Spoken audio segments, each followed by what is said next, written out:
Welcome to Wife Cheating Story. I hope you have an enjoyable and relaxing time listening. Let's get started. The August sun was bleeding orange across the West Texas horizon when Liam Matthews finally saw the silhouette of his neighborhood. His Ford F-150 kicked up dust clouds as he turned onto Oakwood Drive, the truck's engine purring with the same satisfied exhaustion he felt in his bones. 18 hours on the rig, but it had been worth it. His calloused hand patted the envelope on the passenger seat, a bonus check that would change everything. "Grace is gonna flip," he muttered, allowing himself a rare smile. The corner of his mouth twitched upward, imagining her face when he showed her the numbers. Maybe they'd finally take that trip to Paris she'd been dreaming about since their honeymoon. The two-story colonial house came into view, its white siding glowing pink in the sunset. He'd bought it 15 years ago when Isla was just a baby, back when every mortgage payment felt like climbing Mount Everest. Now, looking at the manicured lawn and the rose bushes Grace tended with religious devotion, he felt that familiar swell of pride. They'd built something here, something real. Strange, though. Hunter's Lexus was parked in the driveway. Liam killed the engine and sat for a moment, listening to the metal tick as it cooled. His younger brother had been coming around a lot lately. Too much, maybe. But Grace always said family was everything, and after their mother passed, Hunter was all the family Liam had left besides his father. The front door was unlocked. Another oddity, Grace was paranoid about security, especially with all the break-ins on the news lately. "Honey, I'm home." The words felt like sawdust in his mouth the moment he crossed the threshold. Something in the air was different. The house smelled wrong, not like Grace's lavender candles or the pot roast she usually had going on Fridays. It smelled like expensive cologne and lawyers' offices. Grace stood in the living room, her back to him, staring out the bay window. She wore the black dress he'd bought her for their anniversary last year, the one that made her look like a movie star. Her auburn hair was pulled back in a severe bun, not the loose waves she usually wore at home. "We need to talk." Her voice was ice cracking on a frozen lake. Liam's hand tightened on the envelope. "Yeah, we do. Got some great news. I want a divorce." The words hung in the air like a hangman's noose. Liam blinked, certain he'd misheard. Maybe the drilling equipment had finally damaged his hearing. "What?" Grace turned then, and her face was a stranger's. Those green eyes that used to look at him like he hung the moon were flat, emotionless. She held a manila folder in her manicured hands. "I said I want a divorce, Liam. The papers are already drawn up." "Papers?" His voice cracked like a teenager's. "What papers? Grace, what the hell is going on?" Hunter emerged from the kitchen then, holding a glass of what looked like Liam's 18-year-old scotch. His brother's usually easy smile was replaced with something that looked almost like pity. "Hey, big brother." "Hunter? What are you doing here?" "I'm here for moral support," Hunter said, taking a sip of the scotch. "Grace asked me to be here when she told you." The room tilted. Liam gripped the back of the leather armchair, the one where he read bedtime stories to Isla, where he and Grace used to curl up and watch movies. "Moral support? You knew about this?" "I've been helping Grace with the legal aspects," Hunter said, not meeting his eyes. "Making sure everything's fair." "Fair?" Liam's voice rose. "How long have you been planning this behind my back?" Grace stepped forward, her heels clicking on the hardwood like a countdown. 3 months. I've had 3 months to think about this, to make sure it's what I want. 3 months. The words tasted like battery acid. 3 months of what? Of me kissing you goodbye every morning? Of me calling you from the rig to say I love you? Of us making... He stopped, suddenly aware of Hunter's presence. "Don't make this harder than it needs to be," Grace said, extending the folder toward him.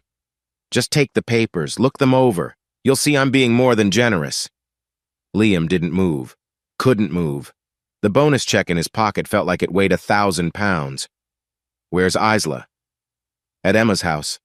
She'll stay there for the weekend while we sort this out." "Does she know?" Grace's composure cracked for just a second. "She knows things are going to change." "Change?" Liam laughed, but it sounded like breaking glass. "That's what you call destroying our family? Change?" "Liam!" Hunter started, but Liam whirled on him. Don't. Don't you dare act like you're doing me a favor by being here. My own brother sneaking around for 3 months, helping my wife plan he couldn't finish. The betrayal was a physical thing, crushing his chest. The silence stretched taut as a wire. Outside, the Hammond's dog barked, and somewhere a lawnmower started up normal sounds from a normal world that Liam no longer belonged to. Finally, he took the folder. His hands didn't shake. He was proud of that. Why? The question came out raw. Just tell me why, Grace. Don't I deserve that after 18 years? She looked away, studying the family portrait on the mantel, the one they'd taken last Christmas, all smiles and matching sweaters. I don't love you anymore, Liam. It's as simple as that. Simple. Like 18 years could be reduced to simple. Like the life they'd built, the daughter they'd raised, the dreams they'd shared, all of it was just simple. The bonus check crinkled in his pocket as he turned toward the stairs. Where are you going? Grace called after him. To pack, he said without looking back. I'll be at the Motel 6 off Highway 20. Have your lawyer call mine. Liam, you don't have to leave. We can be civil about this. He stopped at the bottom of the stairs, his hand gripping the banister hard enough to leave marks. Civil? He turned, and something in his face made both Grace and Hunter step back. You want civil? Fine. But know this. I'm going to find out what's really going on here. Because this? He gestured at the folder, at Hunter, at the whole surreal scene. This isn't the Grace I married. The Grace I married would have the decency to look me in the eye when she destroyed everything we built. He climbed the stairs slowly, each step measured. Behind him, he heard Grace whisper something to Hunter, heard his brother's low response. The words were lost, but the tone wasn't. Conspiracy. That's what it sounded like. In their bedroom, his bedroom now, he supposed Liam pulled out his duffel bag and started throwing in clothes. His hands moved on autopilot while his mind raced. 3 months. They'd been planning this for 3 months. What else had he missed? What other secrets were hiding behind Grace's perfect smile? He paused at the dresser, looking at their wedding photo. Grace in white lace, radiant with joy. Himself, younger and stupider, grinning like he'd won the lottery. In a way he had, or thought he had. The glass shattered when he threw it against the wall. Downstairs, Grace called out, but he ignored her. Let her clean it up. Let her explain to the cleaning lady why there were glass shards embedded in the bedroom wall. As he zipped up the duffel, his phone buzzed. A text from Isla. Mom says you're going on a trip. Are you coming back? His throat closed up. He typed back, Always, baby girl. Dad always comes back. But even as he hit send, he wondered if that was a promise he could keep.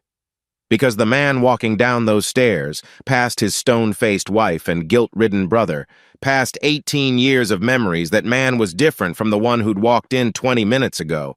That man had been a husband, a father, a provider. This man was something else entirely. This man was going to find the truth. The Motel 6 room smelled like industrial disinfectant and broken dreams. Liam sat on the edge of the bed, still in his work clothes, staring at the divorce papers spread across the stained comforter. The legal jargon blurred together, but certain phrases jumped out like punches. Irreconcilable differences, equitable distribution, custody arrangements. His phone had been buzzing non-stop. 17 missed calls from Dylan, his drilling partner. 3 from his father's nursing home, none from Grace. He finally answered on the 18th call. Jesus Christ, Liam, where the hell are you? Dylan's voice boomed through the speaker.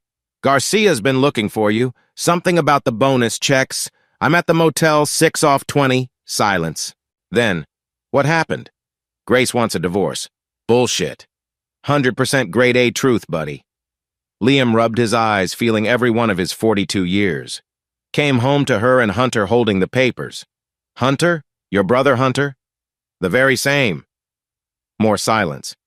Liam could hear Dylan's TV in the background, the canned laughter of some sitcom, normal sounds from a normal life. I'm coming over, Dylan said finally. And I'm bringing beer. Don't. But Dylan had already hung up. Liam knew better than to call him back. 20 years of friendship had taught him that Dylan Reeves was as unstoppable as a drilling bit once he'd made up his mind. While he waited, Liam finally looked at the financial disclosure section of the divorce papers. His blood turned to ice water. According to this, their joint checking had $3,000. Last he'd checked 2 weeks ago, they'd had nearly $50,000 saved. He fumbled for his phone, pulled up the banking app. His hands shook as he entered the password. $2,847.53. Son of a bitch. The transaction history told the story. Withdrawals, transfers, cashier's checks all dated within the last 3 months. All authorized by Grace Matthews, all bleeding their savings dry. A knock rattled the door. "It's me, you depressing bastard." Dylan stood in the doorway looking like a bear that had been stuffed into Carhartt coveralls. He carried a 12-pack of Shiner Bock and a face full of sympathy that Liam couldn't stand to look at. "You look like hammered shit," Dylan said, pushing past him. "Feel worse." They cracked open beers and sat in the uncomfortable chairs by the window, watching traffic crawl by on Highway 20. The silence stretched comfortable between them, the kind only old friends could manage. "You know," Dylan said finally, "I wasn't going to say anything, but..." "But what?" "I've been seeing Grace around town. During the day when you're on the rig." He took a long pull of beer. "Her and Hunter. Having lunch at that fancy place downtown. The one with the French name I can't pronounce. Chez Laurent? That's the one. Saw him there, maybe. 4, 5 times the last couple months. Always looked real serious. Lots of papers spread out on the table." Liam's grip tightened on his beer bottle. "And you didn't think to mention this?" "Mention what? That your wife was having lunch with your brother?" Dylan shrugged. "Figured it was family stuff. Maybe planning your birthday or something." "My birthday was 2 months ago." "Yeah, well..." Dylan looked uncomfortable. "There's something else." "Of course there is. Grace came by the rig office last month. Said she needed some documents for insurance or something. Had her sign some visitor logs." He reached into his pocket, pulled out a folded paper. "Made a copy when I heard about the divorce. Thought it might be important." Liam unfolded the paper. Grace's signature, dated 6 weeks ago. But it was the notation beside it that made his stomach drop. Accompanied by Hunter Matthews, legal counsel. Legal counsel? Hunter's not even her lawyer. He does corporate law, not family. Liam stopped, the implications hitting him like a sledgehammer. His phone rang. Marcus Chen's name flashed on the screen. "Marcus?" "Liam. Thank God." His old friend's voice was tight with worry. "I've been trying to reach you. There's been some unusual activity on your accounts." "I know. I just saw..." "No, not the withdrawals. I mean the inquiries. Someone's been pulling credit reports, checking asset valuations, deep dive stuff. The kind of thing we see when someone's preparing for a divorce. Or worse. Liam, some of these inquiries go back 6 months. Whoever's doing this has been planning for a while. 6 months. Not 3 like Grace claimed. 6. Can you tell who's been making these inquiries?" "Not specifically, but they're using authorization codes that require insider knowledge. Either someone at the bank or someone with power of attorney." Another silence. Liam could hear Marcus typing. "Liam, did you ever give Hunter power of attorney? Maybe for your father's care." The memory hit like cold water. Last year, when his father had been diagnosed with Alzheimer's, Hunter had suggested it. Said it would make things easier if Liam was offshore when decisions needed to be made. Grace had agreed, said it made sense to keep it in the family. "Son of a bitch," Liam said for the second time that night. "There's more," Marcus continued. "There's a new account opened under Grace's maiden name. Opened 5 months ago. Regular deposits always just under the reporting threshold." "How much?" "Currently, about $75,000. Liam's beer bottle shattered against the wall. Dylan jumped, beer foaming over his hand. "I'll call you back, Marcus." He hung up, stared at the amber stain spreading down the cheap wallpaper. "You want to fill me in?" Dylan asked carefully. So Liam did. Told him about the missing money, the secret planning, Hunter's involvement going back months before Grace claimed. With each revelation, Dylan's face grew darker. "That little shit," he said when Liam finished. "Your own brother." "Yeah. What are you going to do?" Liam looked at the divorce papers scattered on the bed, at the beer stain on the wall, at his work boots, still caked with mud from the rig. He thought about Isla, probably confused and scared at her friend's house. About Grace, sitting in their home, his home, counting money that wasn't hers to take. "I'm going home," he said, standing up. "Liam, that's not a good idea. I'm not going to do anything stupid. I just need to talk to my daughter." Dylan studied him for a long moment, then nodded. "Want backup?" "No. This is something I need to do alone." The drive home was surreal. Every street corner held a memory. The ice cream shop where Isla had her first cone. The park where he'd taught her to ride a bike. The church where he and Grace had renewed their vows on their 10th anniversary. All of it felt like evidence now. Proof of a life that might have been one long con. The house was dark, except for Isla's room. Her window glowed soft pink from the fairy lights Grace had strung up last Christmas. Liam parked down the street, walked up the side yard he'd mowed 1,000 times. The ladder was still where he'd left it against the garage. He'd been meaning to clean the gutters for weeks. Grace had nagged him about it, said it made the house look trashy. He climbed carefully, testing each rung. Muscle memory from years of rig work kept him steady. Isla's window was cracked open for the breeze.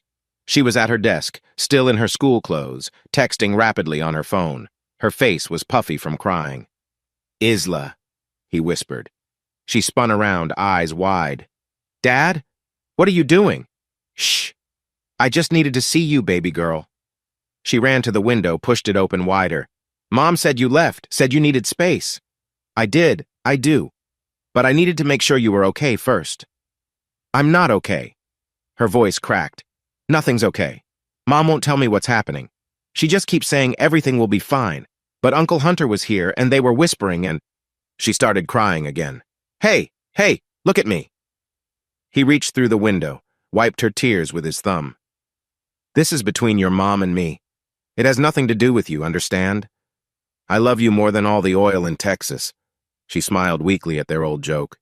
"More than all the stars in the sky. More than all the fish in the sea." "Dad?" Her voice got small. "Is it true what Mom said? That you two just stopped loving each other?" Liam's throat closed up. How could he explain that he hadn't stopped loving anyone? That this blind side had torn his heart out and stomped on it? That her mother's cold eyes tonight looked nothing like the woman he'd married? "It's complicated, baby girl. That's what adults say when they think kids are too stupid to understand. You're not stupid. You're the smartest kid I know." He sighed. "Sometimes people change. Sometimes they want different things." But what does Mom want?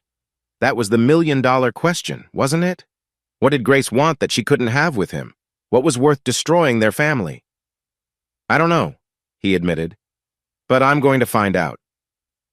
Isla bit her lip, a gesture so like her mother it made his chest ache. "She's been weird lately. Secret phone calls, going out at night for book club but coming home without any books, and she changed all her passwords, said it was for security." "When did this start?" "I don't know. Maybe around spring break? That's when Uncle Hunter started coming over more." She paused, then added quietly, "I don't like how he looks at her." The words hit Liam like a physical blow. "What do you mean?" "I don't know. Just weird. Like how Bobby Hutchins looks at Madison Fuller in biology, all hungry and gross." Jesus Christ. Out of the mouths of babes. A light flicked on downstairs. Grace's voice called out, "Isla, who are you talking to?" "Nobody," Isla called back. Then, quieter to Liam, "You should go. I love you, baby girl. Don't ever forget that. Love you too, Dad. More than all the barbecue in Texas." He smiled despite everything. That's a lot of love. Footsteps on the stairs. Liam scrambled down the ladder, slipping on the last rung and landing hard on his bad knee. He limped to his truck as the front door opened. "Liam?" Grace's voice carried across the yard. "Is that you?" He didn't answer. Couldn't answer. If he turned around, if he saw her standing in the doorway of their home like nothing had changed, he might do something they'd all regret. So he drove away, leaving behind the house he'd worked 18 years to pay for, the daughter he'd die to protect, and the woman he no longer recognized. Back at the motel, Dylan was still waiting, working on his fourth beer and watching SportsCenter. "How'd it go?" "I think my wife is sleeping with my brother." Dylan didn't even blink.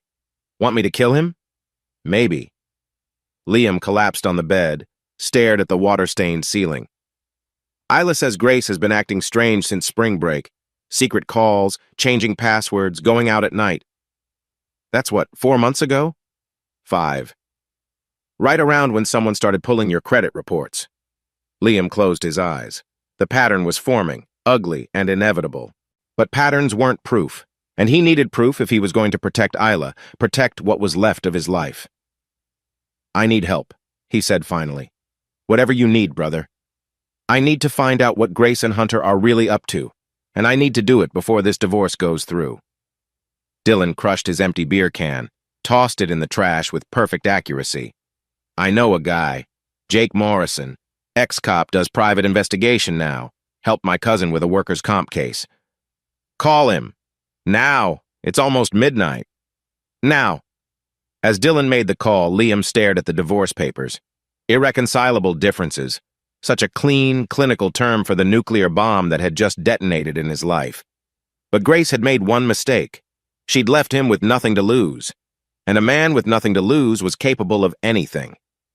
Jake Morrison looked like a cop even in civilian clothes. Something about the way he sat, back to the wall at the Waffle House, eyes tracking every customer who walked in. His coffee sat untouched, growing cold while he flipped through the documents Liam had brought. "Your brother's got balls, I'll give him that," Jake said, his Louisiana drawl making the words sound almost admiring. "Using power of attorney to dig into your finances? That's dancing real close to fraud. Can you prove it?" Liam pushed his own coffee around, too wired to drink it. 3 days since Grace dropped the bomb and he'd barely slept. "Maybe." "Depends what else they're hiding."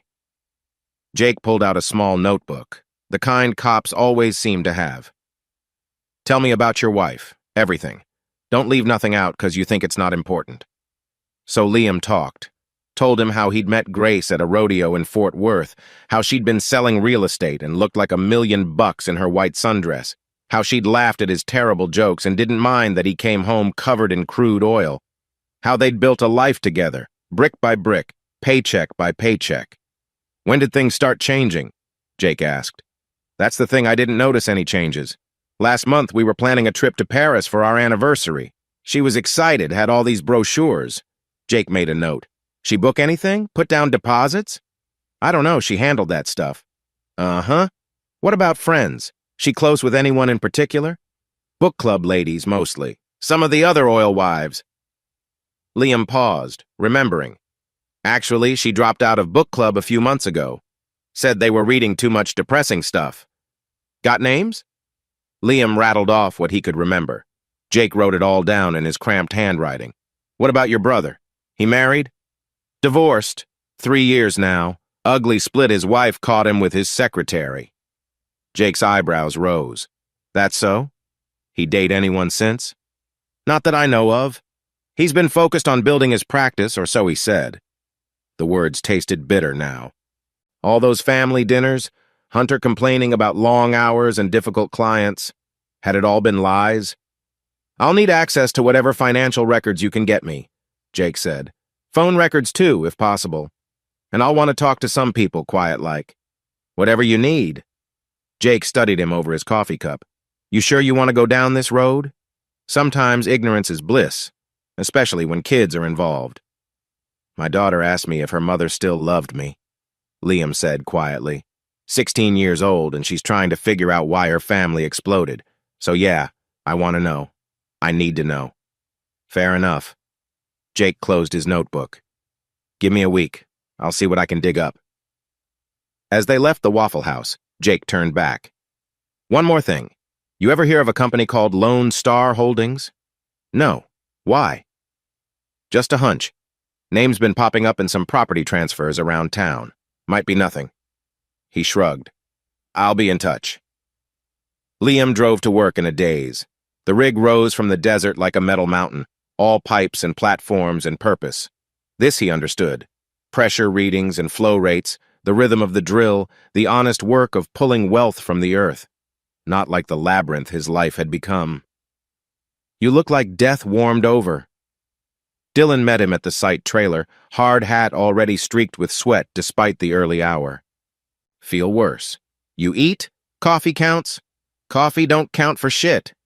Dylan shoved a breakfast taco at him. "Maria made extras. Said to tell you she's praying for you." Maria, his housekeeper who'd helped raise Isla, who knew where everything belonged and how everyone liked their eggs. Had she seen this coming? Had she watched Grace change and kept quiet out of loyalty or fear? The morning crawled by in a haze of routine. Check the gauges, monitor the mud pumps, fill out the endless paperwork that kept the oil flowing and the lawyers happy. His crew knew something was wrong, but had the grace not to ask. That was the thing about roughnecks. They understood that sometimes a man needed to work out his demons with sweat and silence. His phone buzzed just after lunch. Sarah, Hunter's secretary. "Can you talk?" Her voice was barely above a whisper. "Yeah, what's wrong?" "I shouldn't be calling you. If Mr. Matthews finds out..." "Sarah, what's going on?" "He's been acting strange, shredding documents, clearing his calendar, and yesterday..." She paused. "Yesterday he had me book 2 one-way tickets to Costa Rica." Liam's blood turned to ice. "For when?" "Next Friday." He said it was for a client, but Liam, the names on the tickets were his and Grace's. The phone slipped from nerveless fingers. Dylan caught it before it hit the deck. What is it?" "They're running." The words came out strangled. "They're taking the money and running." He grabbed the phone back. "Sarah, are you sure? Absolutely sure?" "I have the confirmation email. I could forward it to you, but if he finds out, he won't. I promise. Send it to my personal email, not the work one." "Okay, Liam, there's something else. That company, Lone Star Holdings? Mr. Matthews has been doing a lot of work for them. Real estate transfers, mostly. Big money stuff. Jake had mentioned that name." "What kind of real estate?" "I don't know. He keeps those files locked up. But there was a closing scheduled for next week. Something about a penthouse in Dallas." "The penthouse. The one Jake said Grace had bought under a shell company." "Sarah, I need you to do something for me. Can you get me copies of those files?" I don't know. If he catches me, he's leaving the country in a week. After that, you think he's going to care about keeping you employed?" Liam softened his voice. "I know this is a lot to ask, but my daughter..." "I'll try." Her voice was stronger now. "He's in court tomorrow morning. I'll see what I can do." "Thank you. And Sarah, be careful." He hung up and found Dylan staring at him. "Costa Rica? Costa Rica. That's a non-extradition country, ain't it? For certain crimes, yeah." They stood in silence, watching the drill bite deeper into the earth. Somewhere down there was oil, black gold waiting to be discovered. But Liam was drilling for something else now. Truth. And he was starting to think he might not like what he found. His phone buzzed, the email from Sarah with an attachment. 2 etiquettes, confirmed and paid for. Hunter Matthews and Grace Matthews, departing DFW International for San Jose, Costa Rica. One way. He forwarded it to Jake with a simple message. "They're running. We have 1 week." The response came back almost immediately. "On it. Don't do anything stupid." But as Liam stared at those tickets, at his wife's name next to his brother's, stupid felt like the only option left. They'd planned this whole thing out, probably laughing at how easy it was to fool good old Liam. Too trusting, too focused on work to see what was happening under his own roof. "I need to go," he told Dylan. "Go where?" "Dallas. That penthouse Sarah mentioned. I need to see it." "That's a 3-hour drive. Your shift doesn't end until..." "I'll take a personal day." Dylan grabbed his arm. "Liam, think about this. You go charging in there. You might spook them. Let your PI handle it." "My PI doesn't have a key to my brother's office." "You do?" Liam pulled out his key ring.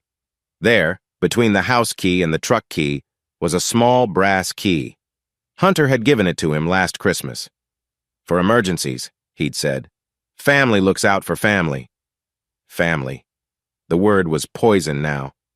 "I'm going with you," Dylan said. "You don't have to." "Shut up, I'm going." He pulled off his hard hat, ran a hand through his sweat-soaked hair. "Let me tell Garcia we're having equipment problems." He'll buy us a few hours. The drive to Dallas was silent except for the radio playing classic rock. Liam's mind churned through possibilities, each worse than the last. How long had they been planning this? Was it always about money, or had Grace felt something for Hunter? And what kind of man seduced his brother's wife while sitting at his dinner table, playing with his niece, drinking his beer? Hunter's office was in one of those glass towers that sprouted from downtown like expensive weeds, all chrome and marble trying so hard to look important. The security guard barely glanced at them. Two roughnecks in work clothes were invisible to people like him. 17th floor, Liam said, hitting the elevator button.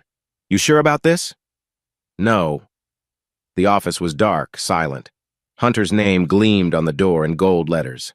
Matthews Law Firm. Established 2003. Built on lies, apparently. The key turned smoothly. Inside, everything was leather and dark wood, designed to impress clients with deep pockets and shallow morals.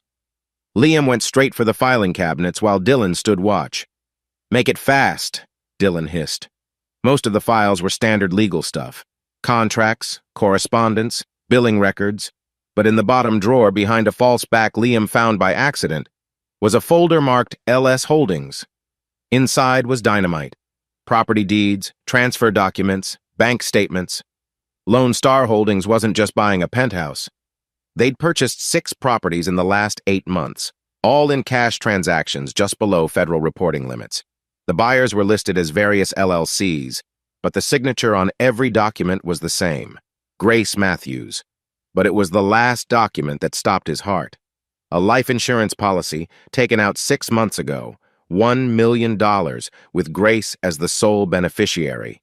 The insured, Liam Matthews. Holy shit, Dylan breathed, reading over his shoulder. A door slammed somewhere in the building, footsteps in the hallway. Time to go, Dylan said. Liam shoved the documents into his jacket, carefully replaced the folder. They slipped out just as the cleaning crew rounded the corner, 2 invisible men in a city full of secrets. In the truck, Liam spread the documents on the dashboard. Each one was another nail in the coffin of his marriage. She was going to kill me. The words came out flat, emotionless. He couldn't process it any other way. You don't know that. Maybe it's just insurance. $1 million, Dylan. Taken out right when she started moving money. Right when someone started pulling my credit reports. He laughed, harsh and bitter. I've been paying for my own funeral. His phone rang. Jake Morrison. Where are you? The PI's voice was sharp. Dallas. Why? I just got word from a contact at DPD. There's been an accident. Your father... What about my father? He's in the hospital. Apparent overdose of his medication. They're not sure if he's going to make it. The documents scattered as Liam's fist hit the dashboard. First the money, then the insurance. Now his father. How deep did this go? Which hospital? Parkland. Liam, the timing of this... I know. He was already pulling into traffic, Dylan grabbing the papers before they flew away. Jake, I need you to find out who's been visiting my father. Every name, every signature in that visitor log. Already on it. Liam, watch your back. If they're willing to go after your father, they'll come after me next. He hung up, pressed harder on the accelerator. The Texas sun was setting again, painting the sky the color of blood. Somewhere in this city, his wife and brother were counting down the days until their escape. Somewhere, his daughter was trying to make sense of a world turned upside down. And somewhere in Parkland Hospital, his father was fighting for his life. The pieces were coming together now, forming a picture Liam didn't want to see. But he couldn't look away. Not anymore. Because this wasn't just about betrayal anymore. This was about survival. The antiseptic smell of Parkland Hospital burned Liam's nostrils as he rushed through the corridors. His work boots squeaked against the polished floors, leaving mud tracks he didn't care about. Room 4B, the nurse had said. 4th floor, critical care. His father looked small in the hospital bed, dwarfed by machines that beeped and hummed like electronic prayers. The man who'd taught Liam to throw a football, to change oil, to shake hands like you meant it reduced to this fragile shell hooked to life support. Mr. Matthews. A doctor appeared at his elbow, looking too young to be responsible for anyone's life. I'm Dr. Chen. You're William's son? What happened? Your father was brought in 3 hours ago, unresponsive. His blood work shows dangerous levels of his Alzheimer's medication, nearly 3 times the prescribed dose. That's impossible. The nursing home staff monitors. He wasn't at the nursing home. Dr. Chen flipped through his chart. According to the EMT report, he was found at a private residence, a penthouse in downtown Dallas. Liam's blood turned to ice. What address? The doctor read it off. The same address from the Lone Star Holdings documents. Who called 911? Anonymous tip. Caller said they heard shouting, then silence. Building security found him unconscious in the hallway. Dylan's hand gripped Liam's shoulder, keeping him upright when his knees threatened to buckle. Is he going to make it? We're doing everything we can. The next 24 hours are critical.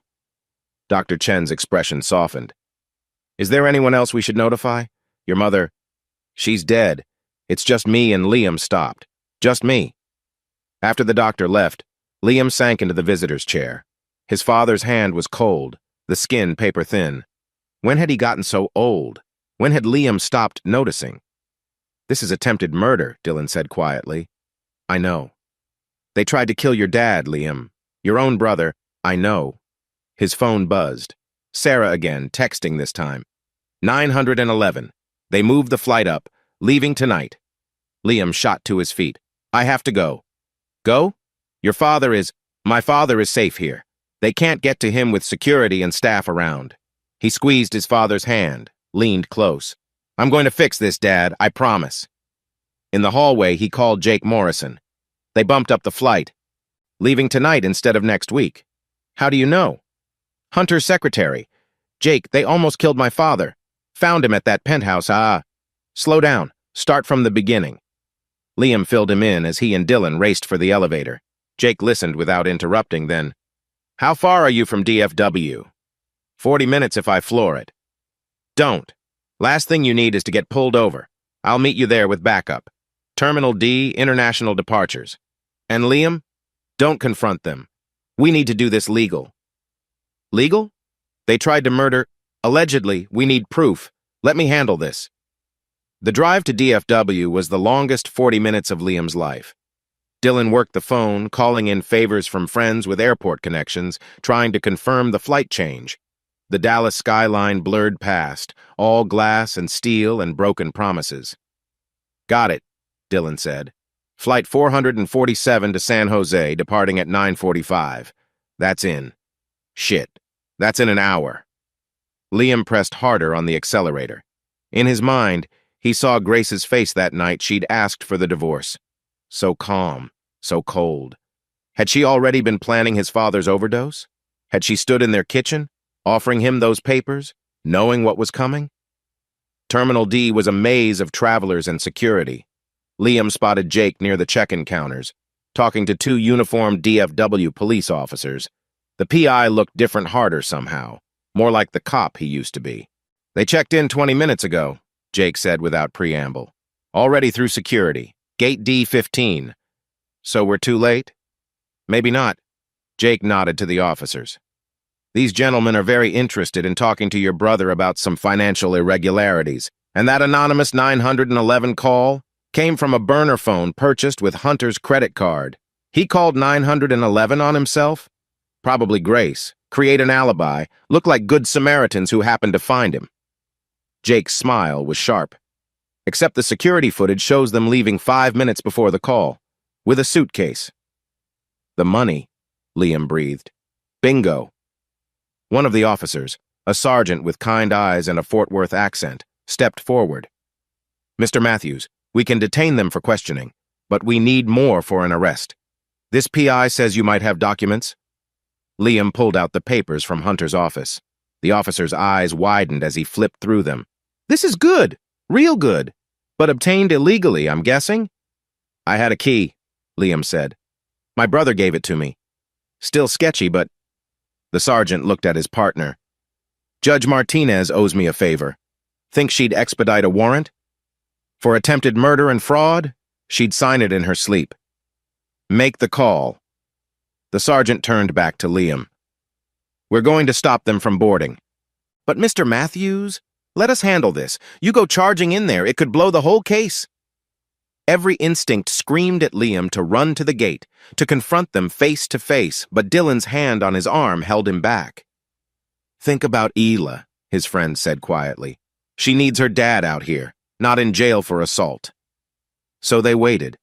The longest 30 minutes of Liam's life, watching the departure board like it might suddenly change its mind.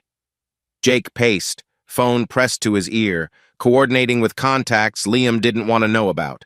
Finally, the sergeant's radio crackled. "We have them. Gate D15, requesting backup for transport." "Can I?" Liam started. "Follow us, but stay back." The walk to Gate D15 felt like a dream. Travelers rushing past, announcements in 3 languages, the smell of coffee and jet fuel. Normal people living normal lives while Liam's world reshuffled itself with every step. He saw them before they saw him. Grace in a designer dress he'd never seen before, Hunter in an expensive suit. They sat in the boarding area surrounded by police, looking for all the world like confused travelers instead of fleeing criminals. Then Grace looked up. Their eyes met across 30 feet of industrial carpet, and for just a moment her mask slipped. He saw fear there, and something else. Guilt. "Liam?" Her voice carried over the noise. "What is this? What's happening?" He started forward, but Jake caught his arm. "Not yet." "Mr. Matthews," the sergeant said to Hunter, "we need to ask you some questions about your father's condition." "My father?" Hunter's confusion looked genuine. "What about him?" "Not your father, your brother's father, William Matthews, currently in critical condition at Parkland Hospital." "What?" Hunter shot to his feet. "Dad's in the hospital? Liam, what? Cut the act!" The words ripped from Liam's throat. "I know about the money, the properties, the life insurance." Grace went pale. "Liam, I don't know what you think. I think you've been planning this for months, maybe longer. I think you seduced my brother, convinced him to help you steal everything I've worked for. I think you tried to kill my father." "That's insane." Grace's voice rose. "Hunter, tell him." But Hunter was looking at the police, at the documents in their hands, at the backup arriving. His shoulders slumped. "I want a lawyer." "Hunter!" Grace grabbed his arm. "What are you doing?" "I'm sorry, Grace. I'm so sorry." He looked at Liam then, and the brotherly mask finally fell away completely. "It wasn't supposed to happen like this." "Like what?" Liam stepped closer, Jake no longer holding him back. "Like you getting caught? Like my father surviving? Like what exactly?" "Like any of it." Hunter's composure cracked. "It was just supposed to be about the money at first. Grace came to me, said she was unhappy, said she needed help protecting her assets in the divorce, but then—" "Shut up!" Grace hissed. "Don't say another word." "But then you fell in love." Liam's voice was dead calm.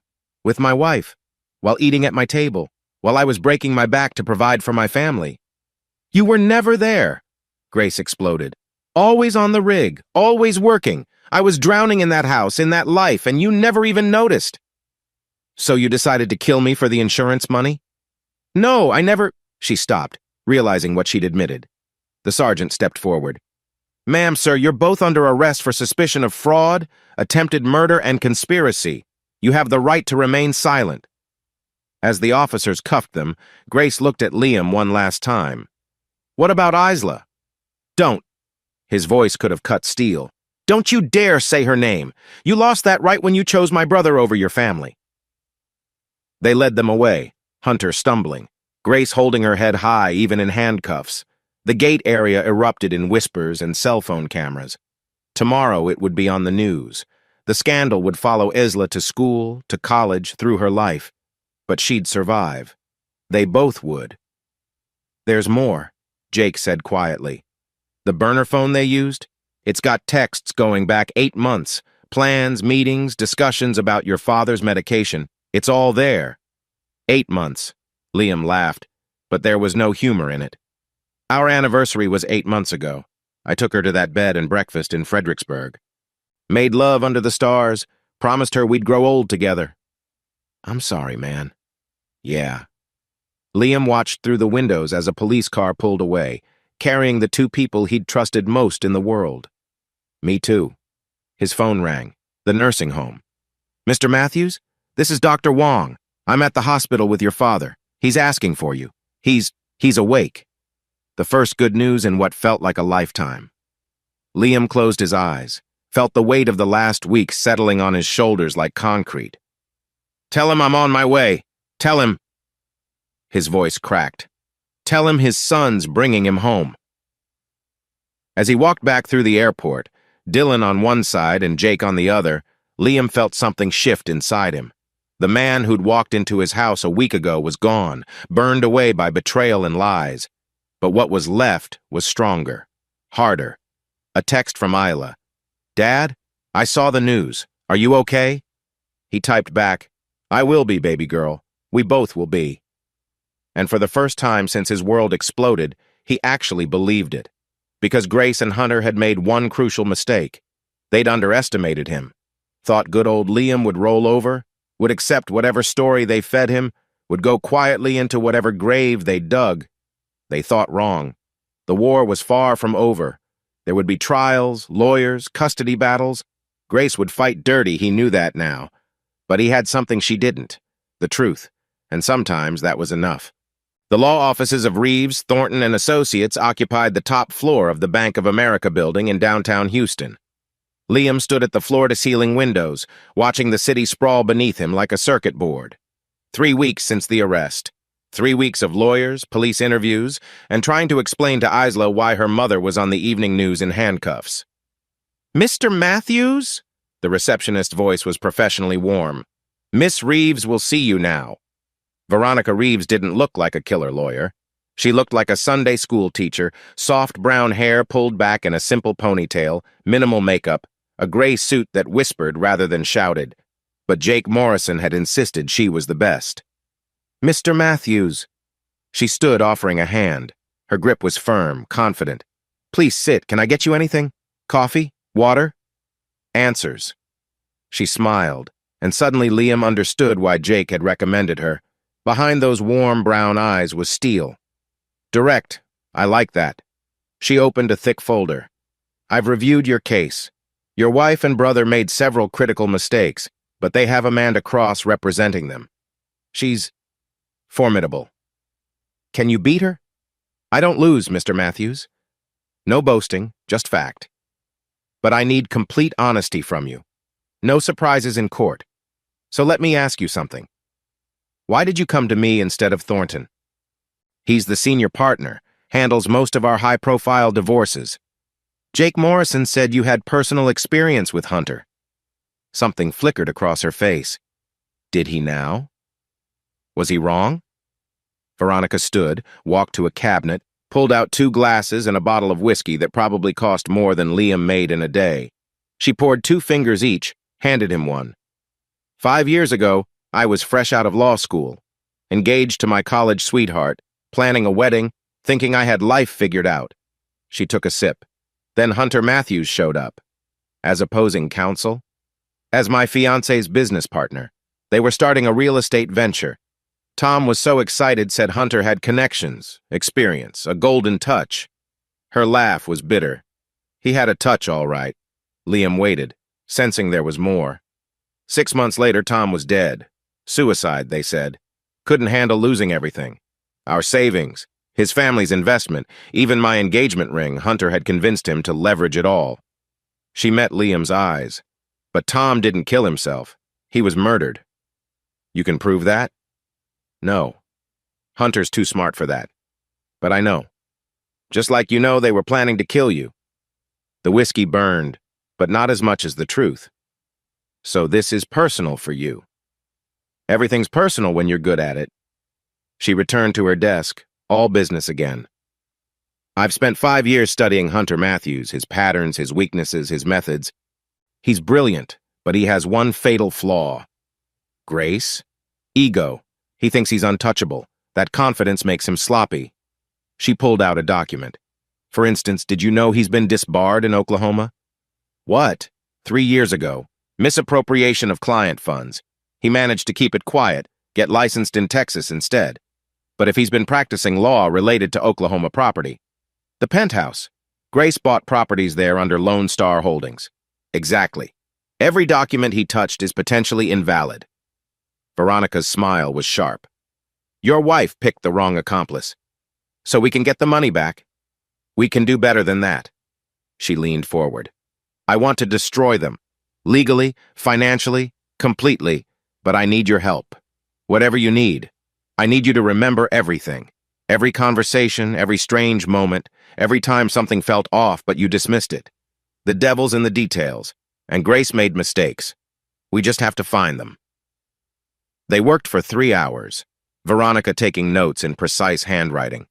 She asked about things Liam had forgotten: Grace's sudden interest in his father's care, her questions about company insurance policies, the weekend trips that lasted too long.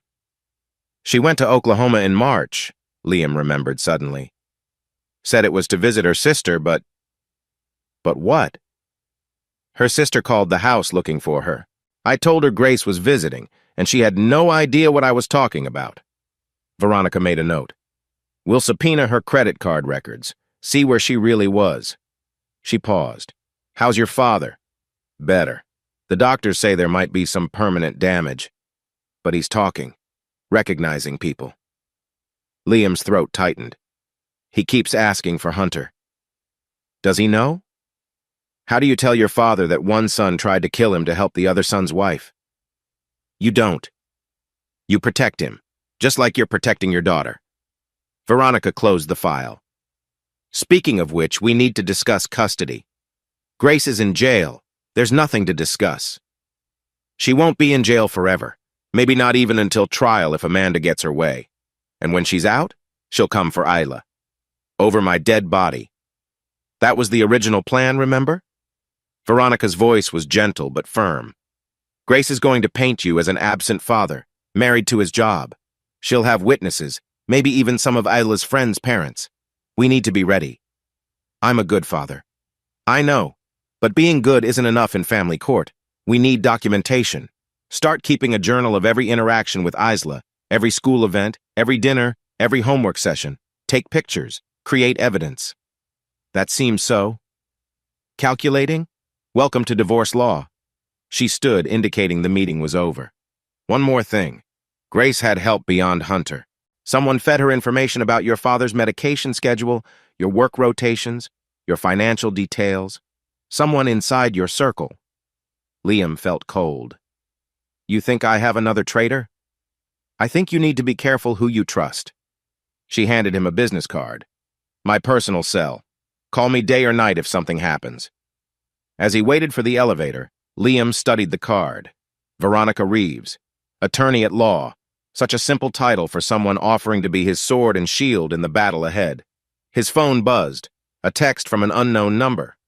We need to talk about Grace and what really happened in Oklahoma.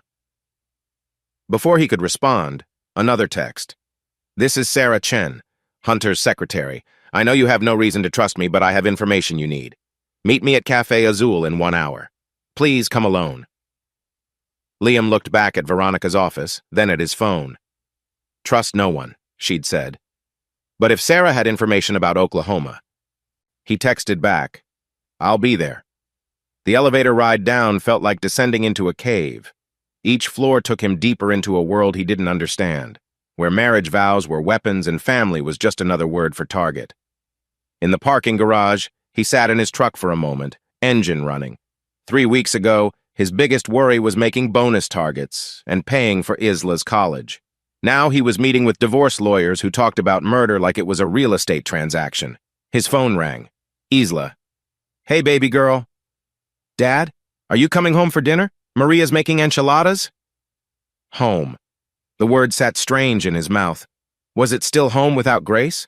Or was it just a crime scene with good memories? I'll be there. Just have to make one stop first. Okay, Dad, I love you. Love you too, sweetheart. More than all the oil in Texas. He hung up and headed for Cafe Azul, wondering what fresh hell Sarah Chen was about to unleash. But whatever it was, he'd face it. For Isla, for his father, for the truth that seemed to twist further away with each revelation. Grace had started this war, but with Veronica Reeves beside him and the truth as his weapon, Liam intended to finish it. The question was, would there be anything left of him when the dust settled? Only one way to find out. Café Azul occupied a corner in Houston's Montrose district, all exposed brick and indie music. Sarah Chen sat in the back booth, nervously shredding a napkin. She looked younger than her voice had suggested, maybe 25, Korean-American, wearing a business suit that didn't quite hide her anxiety. "Thank you for coming," she said as Liam slid into the opposite seat. "You said you had information about Oklahoma?" "I do. But first..." She pulled out her phone, showed him a photo. "Do you recognize this woman?" The photo was old, maybe 15 years, but even with the blonde hair and heavier makeup, it was unmistakably Grace. Standing next to her was a man Liam didn't recognize, older, wearing an expensive suit and a wedding ring. "That's Grace. Who's the man?" "Richard Holbrook, oil executive from Tulsa, very rich, very married." Sarah's voice dropped. "Very dead." Liam's coffee arrived, but he didn't touch it. "Keep talking." "I've been Hunter's secretary for 2 years. Last month I accidentally opened a file meant for him. It was research on Grace, on her life before she met you." Sarah pulled out a manila folder. "Richard Holbrook died in 2002. Heart attack, they said, but his wife always suspected the mistress, Grace. Except her name wasn't Grace then. It was Jennifer Walsh." Sarah slid the folder across. "She disappeared right after his death, along with $200,000 from his personal account." Liam opened the folder. Police reports, newspaper clippings, bank records, a whole life he never knew existed. In one photo, a younger Grace Jennifer posed on a boat laughing at the camera. She looked happy, free, nothing like the woman who'd cold-bloodedly planned his murder. "Why didn't this come up when we got married? We had to get licenses, documentation. She's good at reinventing herself. New name, new social security number. It's not that hard if you know the right people." Sarah leaned forward. "But here's the thing I don't think Hunter knew. Not at first." "What do you mean?" "The research file? It was dated last month, right after you hired that private investigator. I think Hunter was trying to figure out who he'd really gotten involved with." Liam's mind raced. If Hunter had discovered Grace's past after they'd already started their scheme. "There's more," Sarah said. "About Hunter, about your family."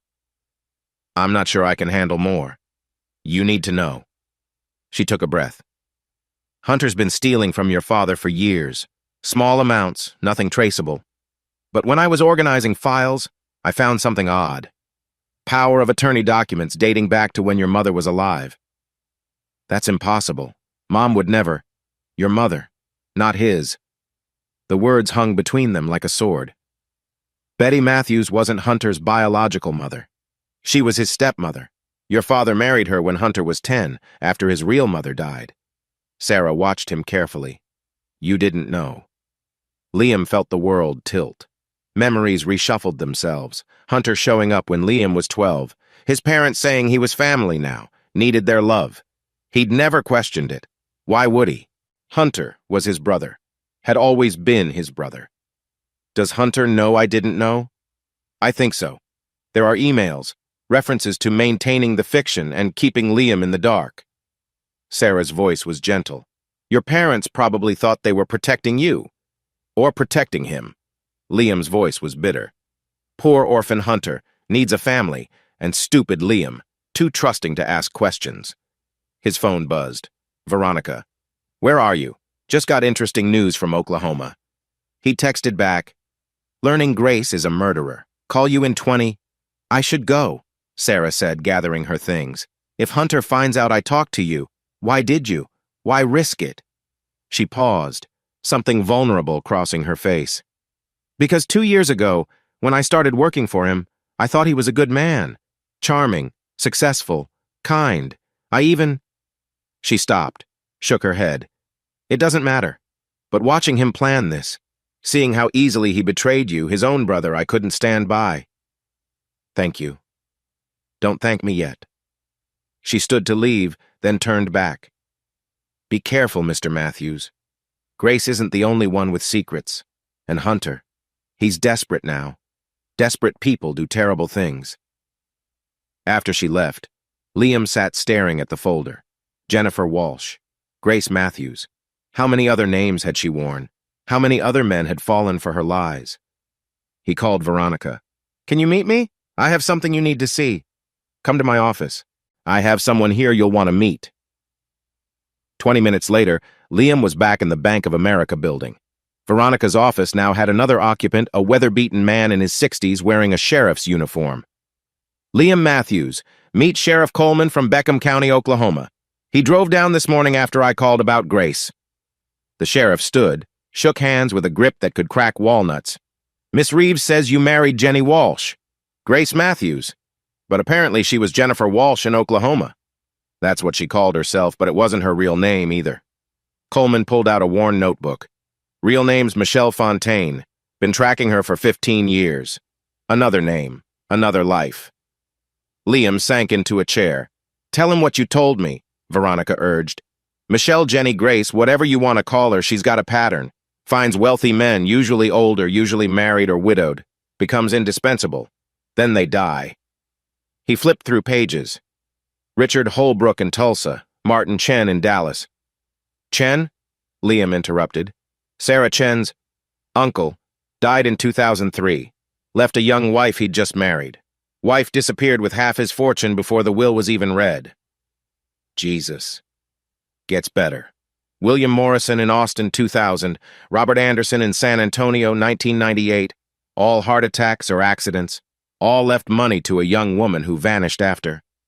Coleman looked at Liam with something like pity. "You're the first one who survived." "Because she got greedy," Veronica said. "Tried to use Hunter, but he complicated things. Made mistakes." "Or because she actually fell for your brother," Coleman suggested.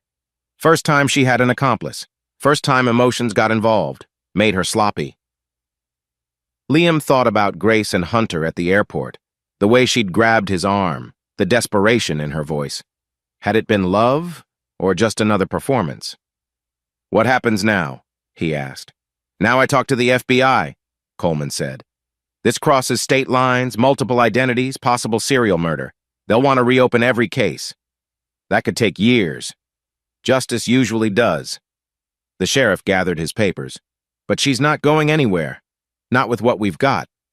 After he left, Veronica poured 2 whiskeys, becoming a tradition, apparently. "You okay?" "My wife is a serial killer. My brother isn't my brother. My whole life is a lie." Liam laughed harshly. "I'm fantastic. You're alive. That's more than her other husbands can say. Lucky me." Veronica moved around the desk, sat in the chair beside him instead of across. "I know this is a lot, but we can use this. Every crime she's committed adds weight to our case, shows pattern of behavior. I don't care about the case." "Yes, you do." Her hand covered his, warm, real. "You care because of Isla, because she needs to know her father fought for her." "What am I supposed to tell her? That her mother's killed 5 men? That everything she knew was a lie?" "You tell her the truth, when she's ready, when she asks." Veronica squeezed his hand. "Kids are stronger than we think." "Speaking from experience?" "My son's 10. His father's been gone 5 years, but he still asks about him. I tell him his dad was complicated, that he made bad choices but loved him very much." She met his eyes. "It's not perfect, but it's honest." "You have a son?" "Jackson. He's with my mother this week, but—" She pulled out her phone, showed him a photo.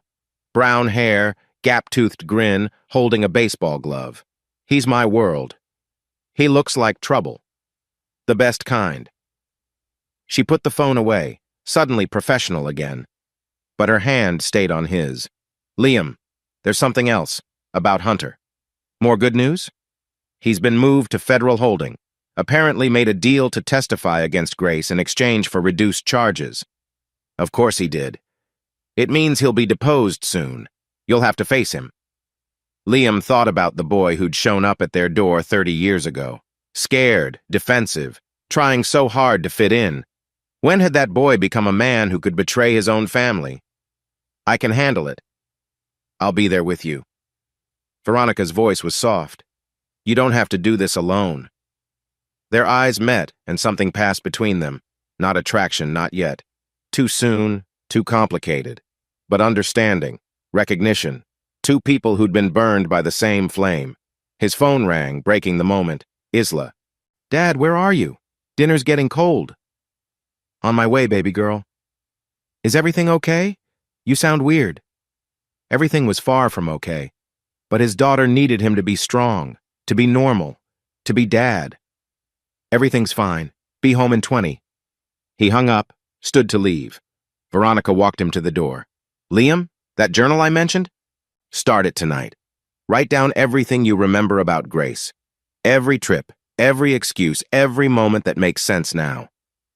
Homework? Ammunition. She smiled, and for the first time in weeks, it didn't feel like the world was ending. We're going to win this. Grace, Hunter, all of it. They're going to pay for what they did to you. It's not about revenge. No? She tilted her head.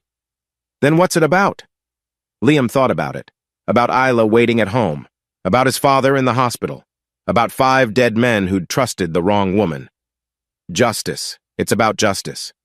Good. Veronica opened the door. Then we're going to get along just fine. As the elevator descended, Liam felt the weight of the day settling on his shoulders.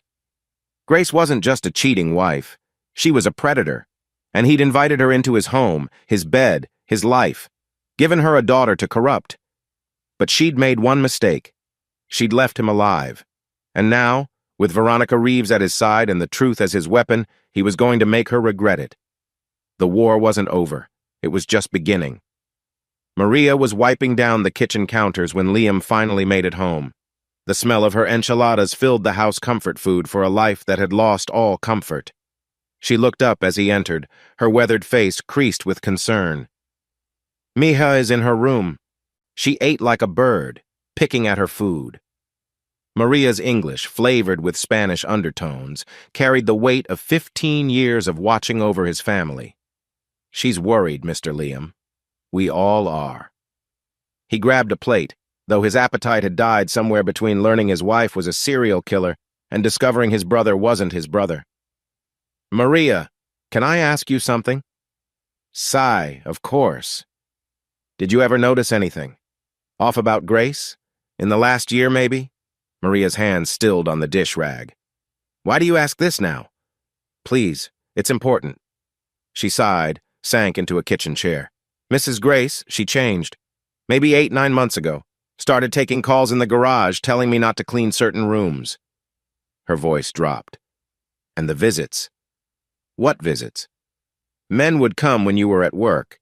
Business, she said. But why does business require such expensive cologne? Why does she dress like she's going to a party for a meeting in her own home? Did you recognize any of them? One, see, Mr. Thornton from the country club. Very rich, very old. Maria crossed herself. Very married.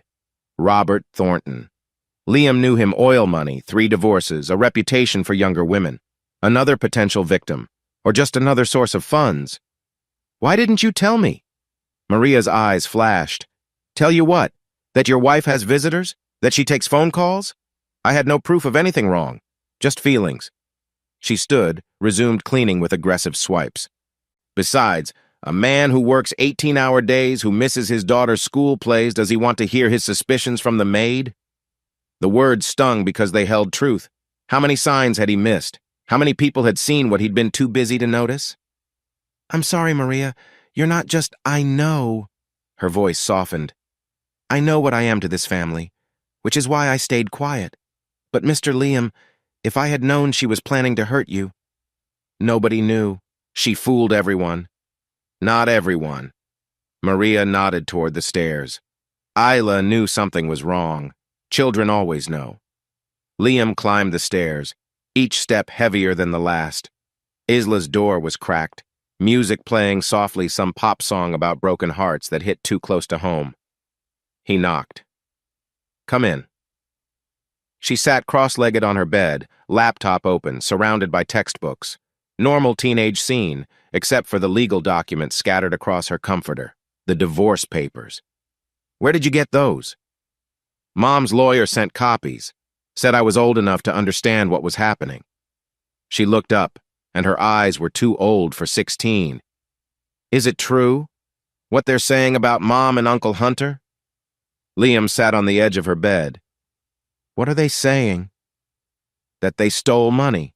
That they were together. Her voice cracked on the last word. That they tried to hurt Grandpa. It's complicated. That's what you said before. I told you I'm not stupid. No, you're not. He chose his words carefully. Your mom and Uncle Hunter made some bad choices.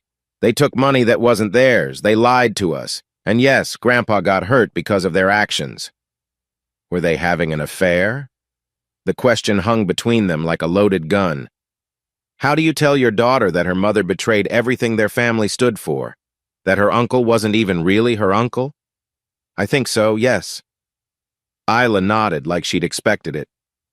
Emma's mom said she saw them at a hotel in Dallas 2 months ago. Said they looked pretty cozy. Another breadcrumb in the trail. How many people had known before him? I'm sorry you have to deal with this, baby girl. Are you? She closed the laptop, fixed him with Grace's green eyes, the only part of her mother he could still stand to see. Because you seem pretty busy with your lawyer, the pretty one who keeps calling. Veronica's helping us get through this. Is that all? Isla.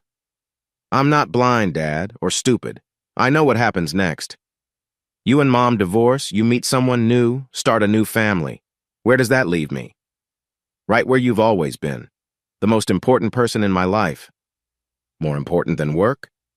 The accusation in her voice was a knife between ribs. That's not fair. Isn't it? She pulled up something on her laptop, turned it toward him. A calendar, meticulously maintained. Red X's marked his absences. There were so many red marks it looked like the screen was bleeding. I started keeping track last year. You missed 73% of my school events, 85% of family dinners. My last birthday, you were in Midland. I was working, for us, to provide. Mom was here. The words were quiet, devastating. Whatever else she did, she was here. Liam stared at the calendar, seeing his failures laid out in brutal detail. Grace might be a killer, but she'd been present. He'd been the absent father, leaving gaps she'd filled with lies and another man. You're right. The admission hurt. I wasn't here enough. I thought providing meant paychecks and college funds. I forgot it meant showing up. So what changes? Everything. He closed the laptop gently. I've already talked to my supervisor. I'm taking a leave of absence. However long this takes. However long you need, I'm here. Until the next big contract comes along. No, until you don't need me anymore. And maybe not even then. She studied him, searching for the lie. Finding none, her tough shell cracked. I'm scared, Dad. Me too, baby girl. What if Mom goes to prison? What if I have to testify? What if she broke off, tears finally coming? Liam pulled her into his arms, felt her shake with sobs she'd been holding back for weeks. His phone buzzed Veronica, probably, but he ignored it. This moment, this breaking point, was more important than any legal strategy. Listen to me, he said when her sobs subsided. Whatever happens, we face it together. No more me being gone. No more you handling things alone. We're a team now. Promise?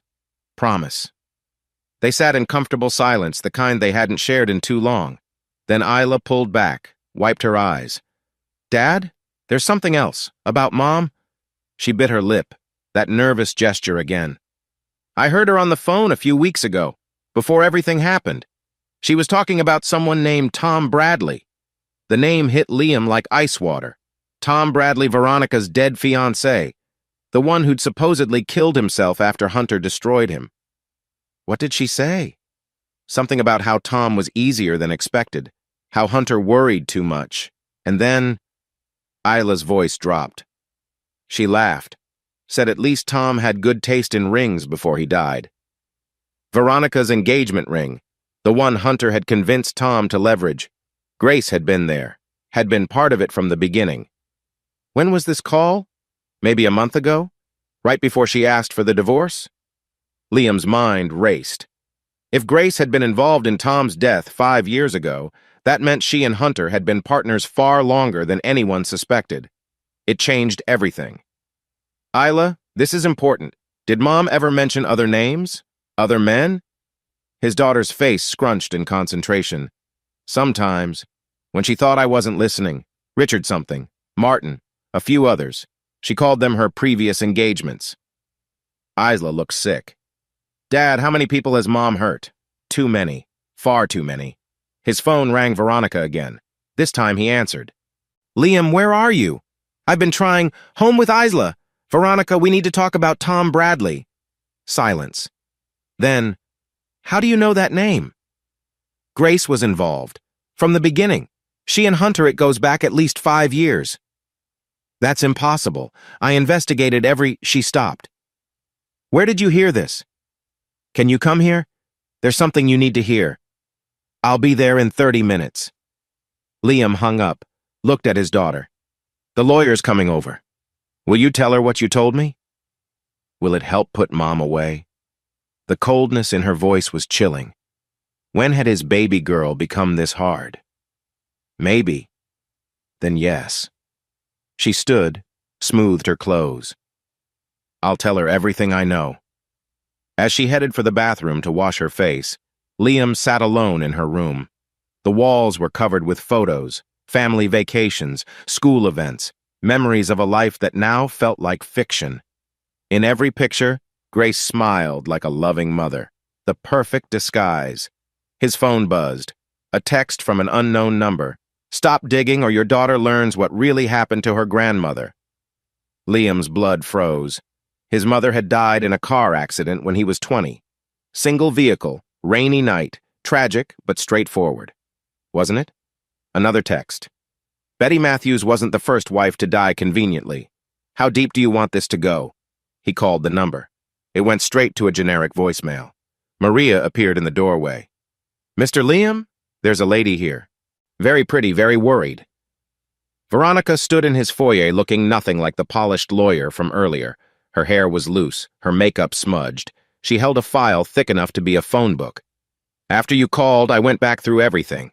Every document from Tom's death, every witness statement. She looked up at him with haunted eyes. I missed it. God help me, I missed it all. Missed what? The patterns, the connections. She spread papers on his dining room table like dealing tarot cards. Look at the signatures on the property transfers, the witness names on the death certificates, the insurance beneficiaries. Liam looked. Different names, different cases, different years, but the handwriting. They're all the same person. Michelle Fontaine, Jennifer Walsh, Grace Matthews. Veronica's voice was hollow. She's been doing this for 20 years. And Hunter's been helping her for at least 5. Then Tom was murdered, just like I always suspected. A tear rolled down her cheek. But I was so focused on Hunter, I never saw her, the woman in the shadows pulling the strings. Isla appeared at the top of the stairs. Miss Reeves, I think you need to hear this.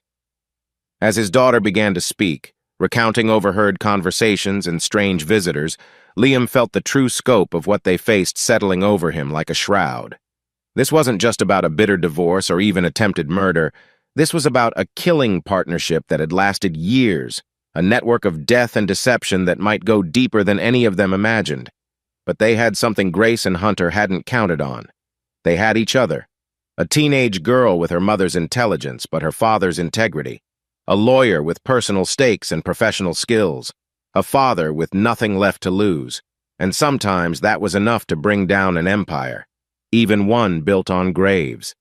The FBI field office in Houston looked like any other office building from the outside glass and steel trying to blend into the skyline. Inside, it was a different story. Metal detectors, armed guards, and the kind of serious faces that came from dealing with the worst humanity had to offer. Special Agent Rodriguez led them to a conference room that smelled like burnt coffee and desperation.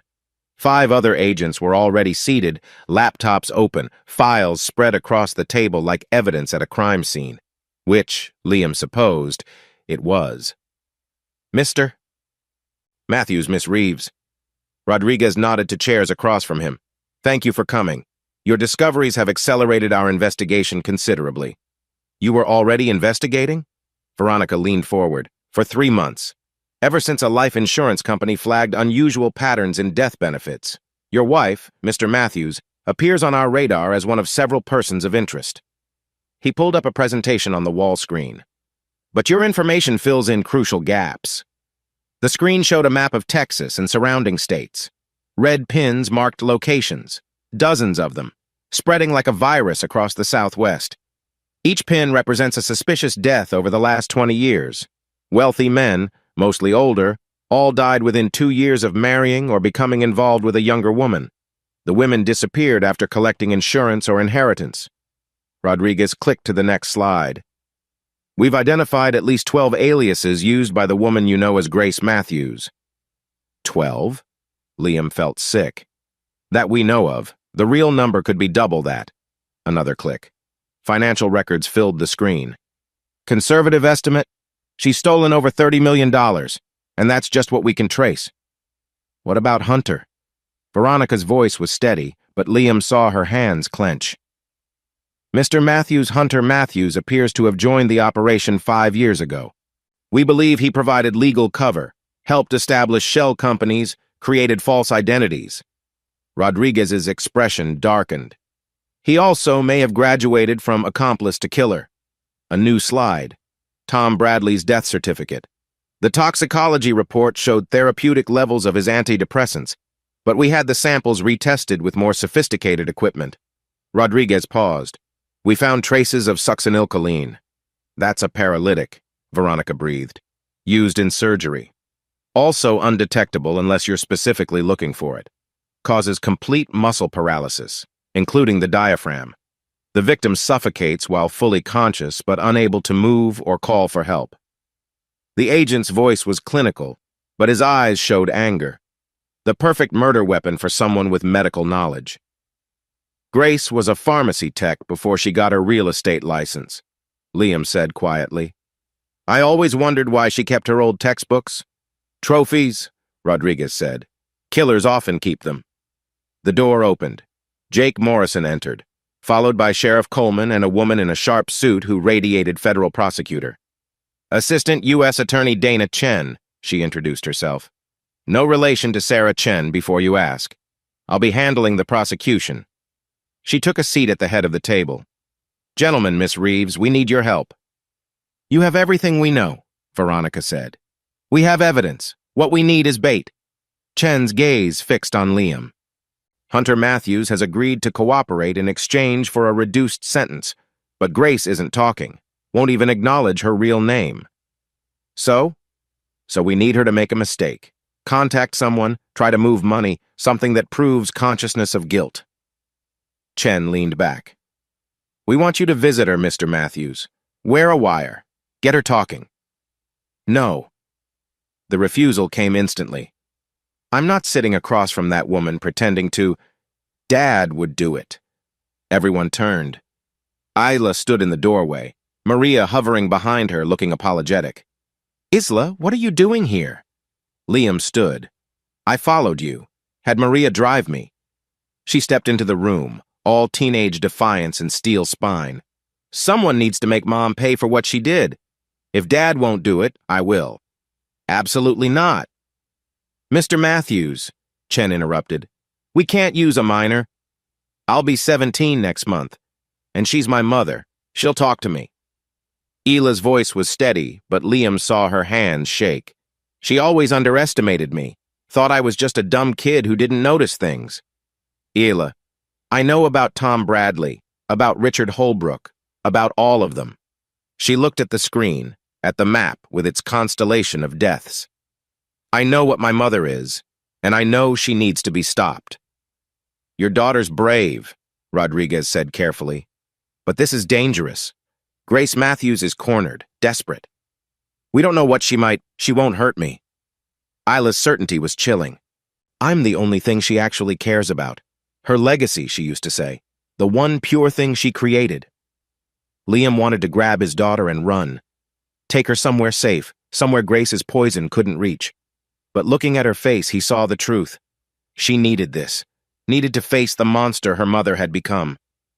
If we do this, Veronica said, lawyer mode engaged, I want guarantees. Full immunity for Isla regarding any knowledge of crimes. Protection before, during, and after. and I'm present for all preparations. Done, Chen agreed quickly. Too quickly.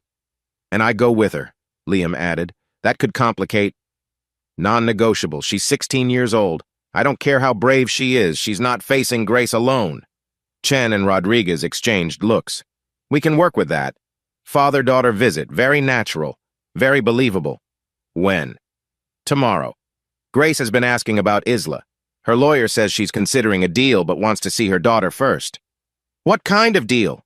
Veronica demanded. Information on other victims in exchange for life instead of death penalty. Chen's smile was sharp. Of course, she doesn't know we already have most of that information thanks to you. They spent the next 2 hours preparing. What to say, what to avoid, how to guide the conversation without seeming obvious. Isla absorbed it all with scary efficiency, asking questions that showed she understood the stakes. Remember, Rodriguez said as they prepared to leave, we need her to admit knowledge of the murders, involvement in the planning, anything that shows she wasn't just a bystander. She'll admit it, Isla said quietly. She's proud of what she did, proud of fooling everyone. She just needs the right audience. Outside, the Houston heat hit like a physical wall. Liam guided Isla to his truck, Maria following in her ancient Honda. You don't have to do this, he said once they were alone. Yes, I do. She stared out the window at the city scrolling past. Do you know what the worst part is? I still love her, even knowing what she is, what she's done. Part of me still loves my mom. That's not wrong, baby girl. That's human. Is it? Because I also hate her so much it burns. She turned to him, tears streaming. How can I love and hate someone at the same time? Because she's your mother. Because for 16 years she was there. Whatever else she is, she was your mom. Liam reached over, squeezed her hand. That's not weakness. That's strength. I don't feel strong. You stood up to a room full of FBI agents. You volunteered to face a serial killer. You're the strongest person I know. Learn from my dad, she said softly. They drove in silence for a while, each lost in thought. Then Isla spoke again. What do you think will happen? After? I don't know. Prison for your mom and Hunter, trials, media coverage. He sighed. It won't be easy. But we'll be okay? You and me? We'll be better than okay. We'll be together. His phone rang. Veronica. Just wanted to check in. How's Isla? I'm fine, Isla called out. Tell Miss Reeves thank you for everything. She says, Liam started. I heard. Tell her she's welcome. And Liam, what you're both doing tomorrow, it's brave. Necessary, but still brave. Veronica. I'll be there, in the observation room. You won't be alone. The promise warmed something in his chest. Thank you. See you tomorrow. As they pulled into their driveway, Liam saw Dylan's truck parked outside. His friend sat on the porch steps, beer in hand, worry etched on his weathered face. Heard you might need some company, he said simply. News travels fast. Sarah Chen called. Said you were at the FBI. Figured that couldn't be good. He looked at Isla. You okay, kiddo? No, but I will be. That's my girl. Dylan stood, pulled her into a bear hug. Your mom may be crazy, but you got your dad's heart. That's worth everything. Inside, Maria had dinner waiting. Normal food for an abnormal night. They ate in relative silence, the weight of tomorrow hanging over them like storm clouds. Later, as Isla headed to bed, she paused at the stairs. Dad? Do you think Mom ever loved us? Really loved us? Liam thought about Grace's cold eyes that night she'd demanded divorce, but also about her laughter at Isla's first birthday, her tears at their wedding, the way she'd held their daughter in the hospital. I think she loved us as much as she could love anyone, but sometimes that's not enough. Yeah, Isla said softly. Sometimes it's not. After she went to bed, Liam sat with Dylan on the porch, watching lightning bugs dance in the humid air. You sure about tomorrow? His friend asked. No, but Isla's right. Someone has to stop her, and we're the only ones who can get close enough. Just be careful. Desperate people do terrible things. Yeah, I've heard. Liam took a long pull of beer. But here's the thing, I'm desperate too. Desperate to end this, to get justice for all those men she killed, for Tom Bradley, for my father. Hell, maybe even for Hunter. Hunter tried to kill you. Hunter got played, just like me, just like all of us. The realization had been building all day. Grace has been pulling strings for 20 years. You think Hunter was anything but another mark who happened to be useful? So what's the plan? Get her talking. Get her to confess. Put her away forever. Liam stood, exhaustion hitting like a freight train. And then try to build something from the ashes. As Dylan drove away, Liam's phone buzzed. A text from Veronica. Can't sleep? You? He typed back. Same. Tomorrow feels too big. Want company? Just to talk. He looked at his empty house, thought about the echoes in rooms where Grace used to be. Yes. 20 minutes later, Veronica's car pulled up. She wore jeans and an Astros t-shirt, looking nothing like the power lawyer he'd come to know. Thought you might need this. She held up a bottle of wine and 2 glasses. They sat on the porch swing, drinking in comfortable silence. The wine was good, probably expensive, but it could have been boxed for all Liam cared. The company was what mattered. I've been thinking about Tom, she said eventually. About all of them, the lives she stole. We'll get justice. Tomorrow, it's not about justice anymore. She turned to him, eyes bright with unshed tears. It's about ending it, making sure she never does this again. She won't. After tomorrow, do you really think it'll be that easy? That she'll just confess? I think she's proud of what she's done, and I think seeing Isla will throw her off balance. He took her hand. Plus, she doesn't know we know about Tom, about the pattern. She thinks she's still the smartest person in the room. God, I hope you're right. They swung gently, hands linked, watching the night deepen. Tomorrow would bring confrontation, confession, maybe closure. But tonight, they had this.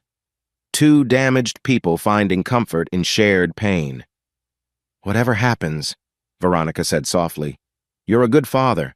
The way you're protecting Isla while still letting her be strong, Tom would have been that kind of dad. You'll find someone. Have the family you deserve. Maybe. She squeezed his hand. Maybe I already have. The words hung between them, too soon to acknowledge, too true to deny.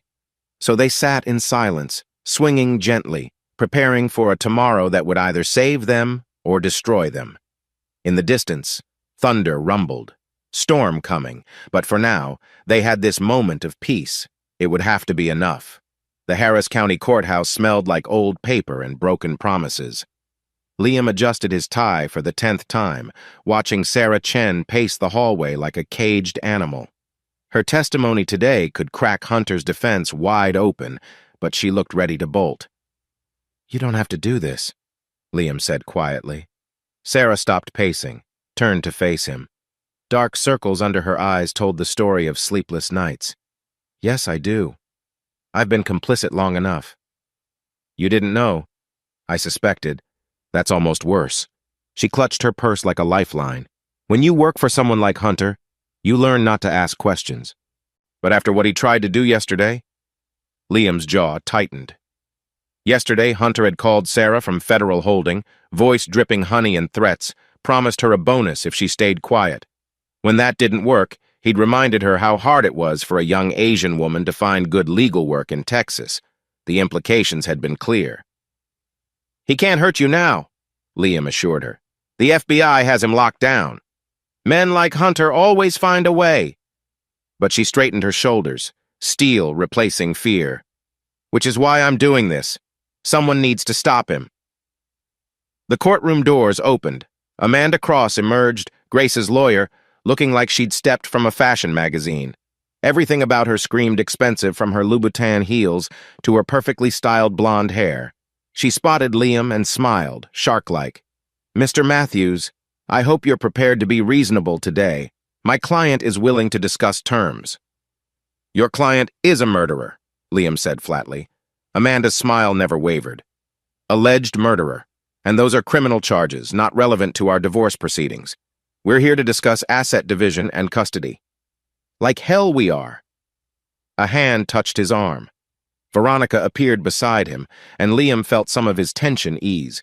She wore a navy suit that meant business, her hair pulled back in a way that showcased her sharp features. "Miss Cross," Veronica said pleasantly, "I'll be representing Mr. Matthews." Amanda's smile finally faltered. "Veronica, I heard you'd retired from family law after the Bradley incident." "I made an exception." Veronica's voice could have frozen hell. "Shall we?" Inside the courtroom, Grace sat at the defendant's table looking like butter wouldn't melt in her mouth.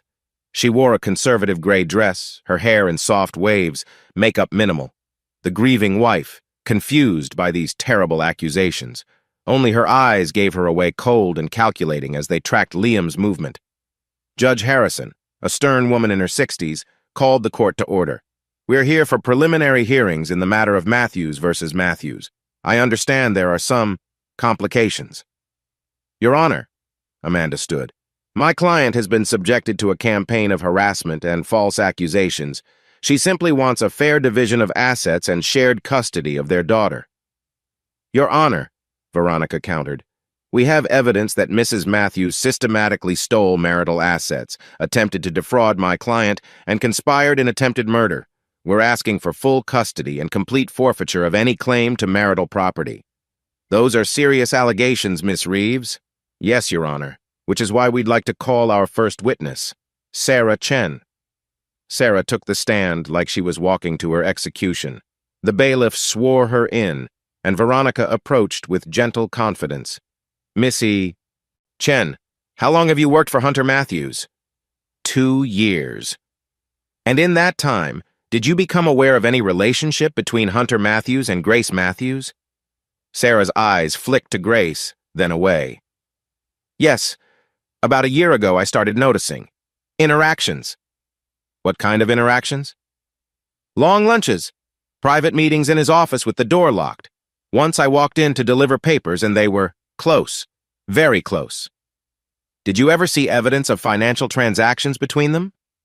"Objection," Amanda called out. "Relevance?" "Goes to the systematic theft of marital assets, Your Honor," Veronica said smoothly. "I'll allow it.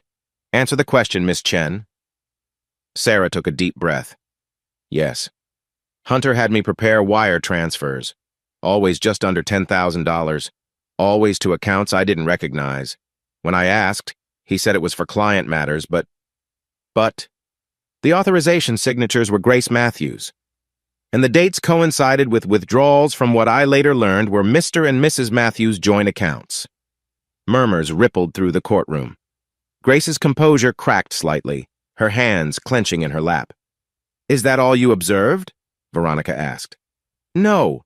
Sarah's voice grew stronger. 3 months ago, Hunter had me book 2 one-way tickets to Costa Rica. He said they were for clients, but the names were his and Grace's." "Objection!" Amanda shot to her feet. To her. "This is hearsay and speculation." "I have the booking confirmations," Sarah interrupted. "Email receipts, credit card records. It's all documented." Judge Harrison leaned forward. "I'll see those documents." As the bailiff collected the evidence, Liam watched Grace. Her mask was slipping, revealing glimpses of the predator beneath. She whispered urgently to Amanda, who looked increasingly uncomfortable. "One more question, Miss Chen," Veronica said. "Did Hunter Matthews ever discuss his plans regarding Liam Matthews?" Sarah met Liam's eyes across the courtroom. He said Liam was an obstacle, that once Grace was free, they could access the real money, the family trust, William Matthews' estate. And how did he plan to access that? He had power of attorney. He'd been slowly transferring assets for months, but he needed Liam out of the picture to complete the transfer. Sarah's voice dropped. He joked once that it would be easier if Liam had an accident on the rig, like those things happen all the time in oil fields. The courtroom erupted. Judge Harrison banged her gavel, calling for order. Grace had gone pale, her carefully constructed image crumbling. "Your Honor," Amanda said desperately, "I need to confer with my client." "Sit down, Miss Cross." The judge's voice was steel. "Miss Reeves, do you have additional witnesses?"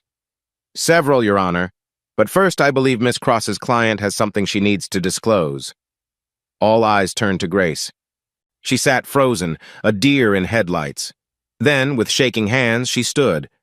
"Your Honor, I need to inform the court that I'm pregnant." The silence was deafening. Liam felt the world tilt. Pregnant. Grace was pregnant, and he hadn't touched her in 4 months. "How far along?" Judge Harrison asked, though her tone suggested she already knew the answer. 3 months. "And the father?" Grace's eyes darted to the door as if calculating escape routes. "I plead the 5th. This is a divorce proceeding, not a criminal trial," the judge said dryly.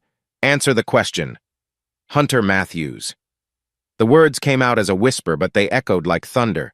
Liam heard Veronica's sharp intake of breath, felt the courtroom shift around him. 3 months pregnant, which meant even before she'd asked for the divorce, she'd been carrying his brother's child. "Your Honor," Amanda said, rallying, "my client's condition requires special consideration. Perhaps we could postpone." "Nice try, counselor." Judge Harrison's expression was granite. "But pregnancy doesn't excuse theft, fraud, or conspiracy. We'll take a 30-minute recess, then continue." She fixed Grace with a stare that could melt steel. "And Mrs. Matthews? I suggest you use that time to consider very carefully how you want to proceed. The court does not look kindly on deception." As the courtroom cleared, Liam sat frozen. Grace was carrying Hunter's child, another piece of his life revealed as a lie. How long had they been planning this? How long had he been a fool? Veronica's hand on his shoulder brought him back. "You okay?" "She's pregnant with my brother's baby." The words tasted like ashes. They were trying to replace me completely. New husband, new father for Isla, new baby to start fresh. "Liam, I need air." He pushed through the courtroom doors, past reporters who'd gotten wind of the drama, out into the Houston humidity.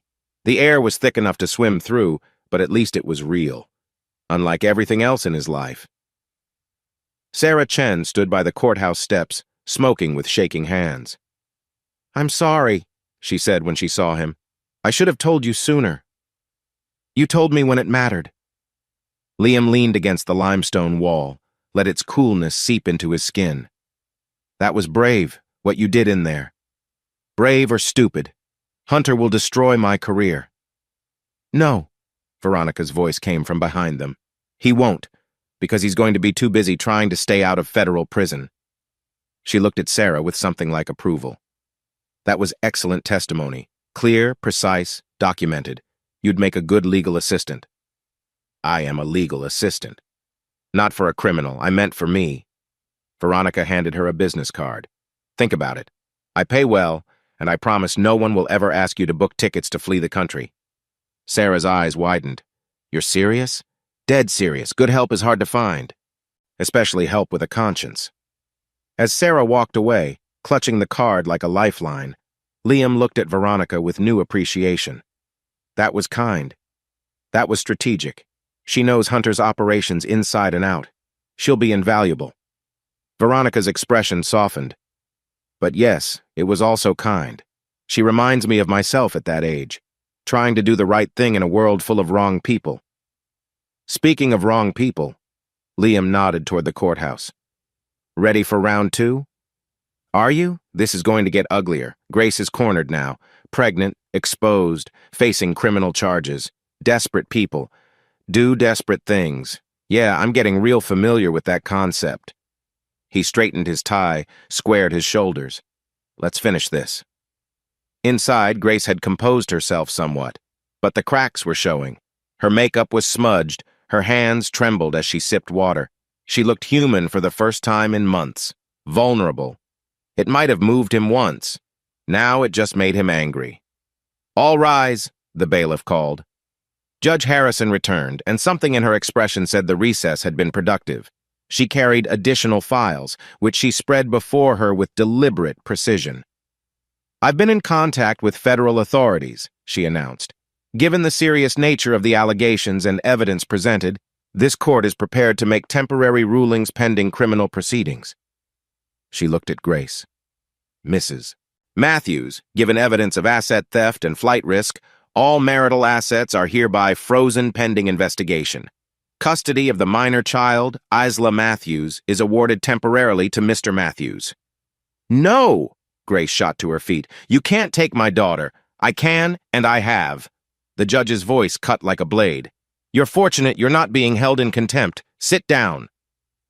Grace collapsed into her chair, and for the first time since this started, Liam saw real emotion crack her mask. Fear. Not for herself, but for losing Isla.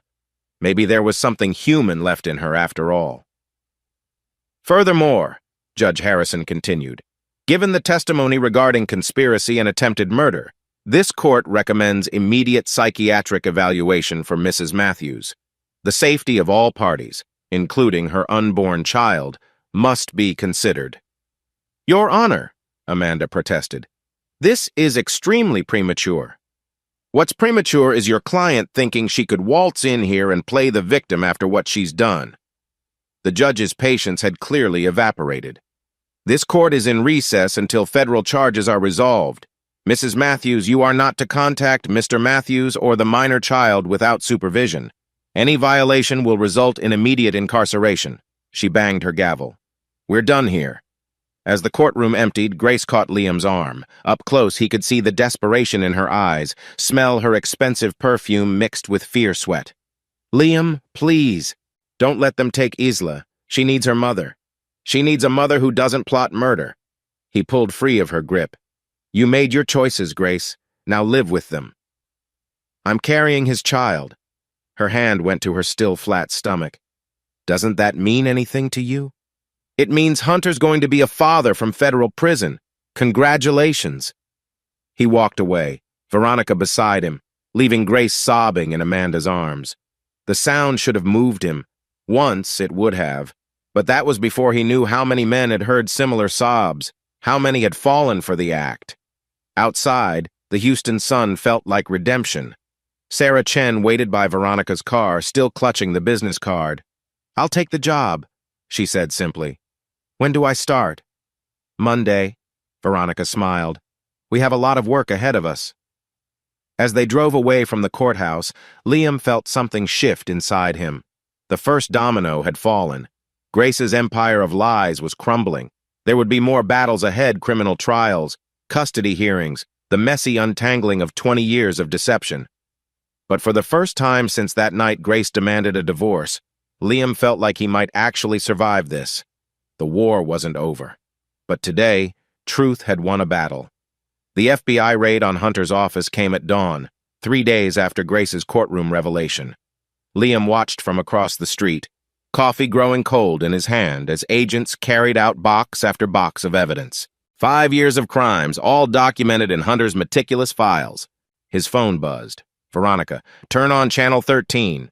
The breaking news banner screamed, "Serial killer lawyer, Houston attorney linked to multiple deaths." Lisa Chang, the investigative reporter, stood outside Hunter's building. Her expression grave but excited, the look of a journalist who'd stumbled onto the story of a lifetime. "Federal agents have confirmed they're investigating Hunter and Grace Matthews in connection with at least 12 suspicious deaths across 4 states. Sources tell us this may be one of the most extensive murder-for-profit schemes in Texas history." Liam turned off the radio. He didn't need reporters to tell him what he already knew. His wife was a monster. His brother was her accomplice. And somewhere in Houston, their victims' families were waking up to answers they'd waited years to hear. "Mr. Matthews?" He turned to find Robert Thornton standing behind him. The oil executive looked older than his 70 years, leaning heavily on an ivory-handled cane.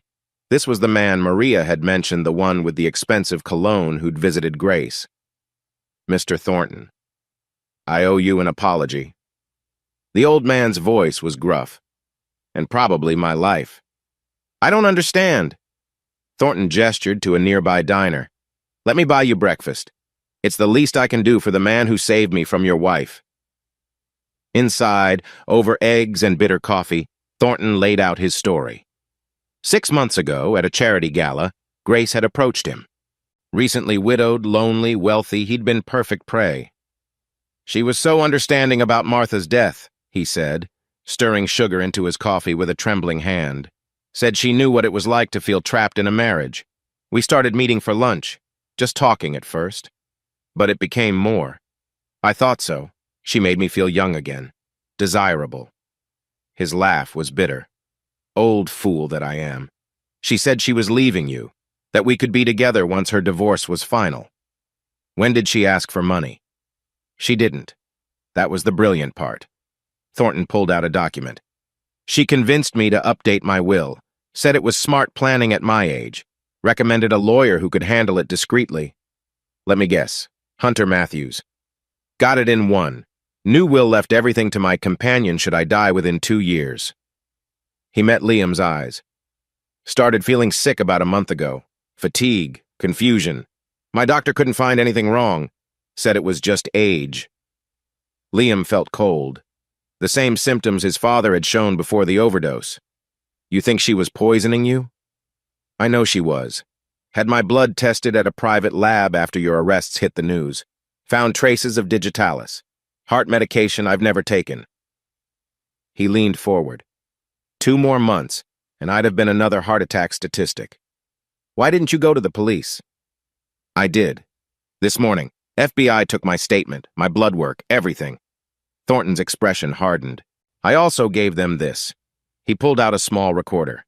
Texas is a one-party consent state. Every conversation with Grace from the last 3 months, including one where she jokes about how easy it was to handle her previous engagements. Liam stared at the recorder. More evidence, more proof of Grace's guilt. How many Robert Thorntons were out there? How many had she already killed? There's a support group, Thornton said quietly. Victims of Grace Matthews, they're calling it. Meeting tonight at St. Mary's. You should come. I'm not a victim. Aren't you?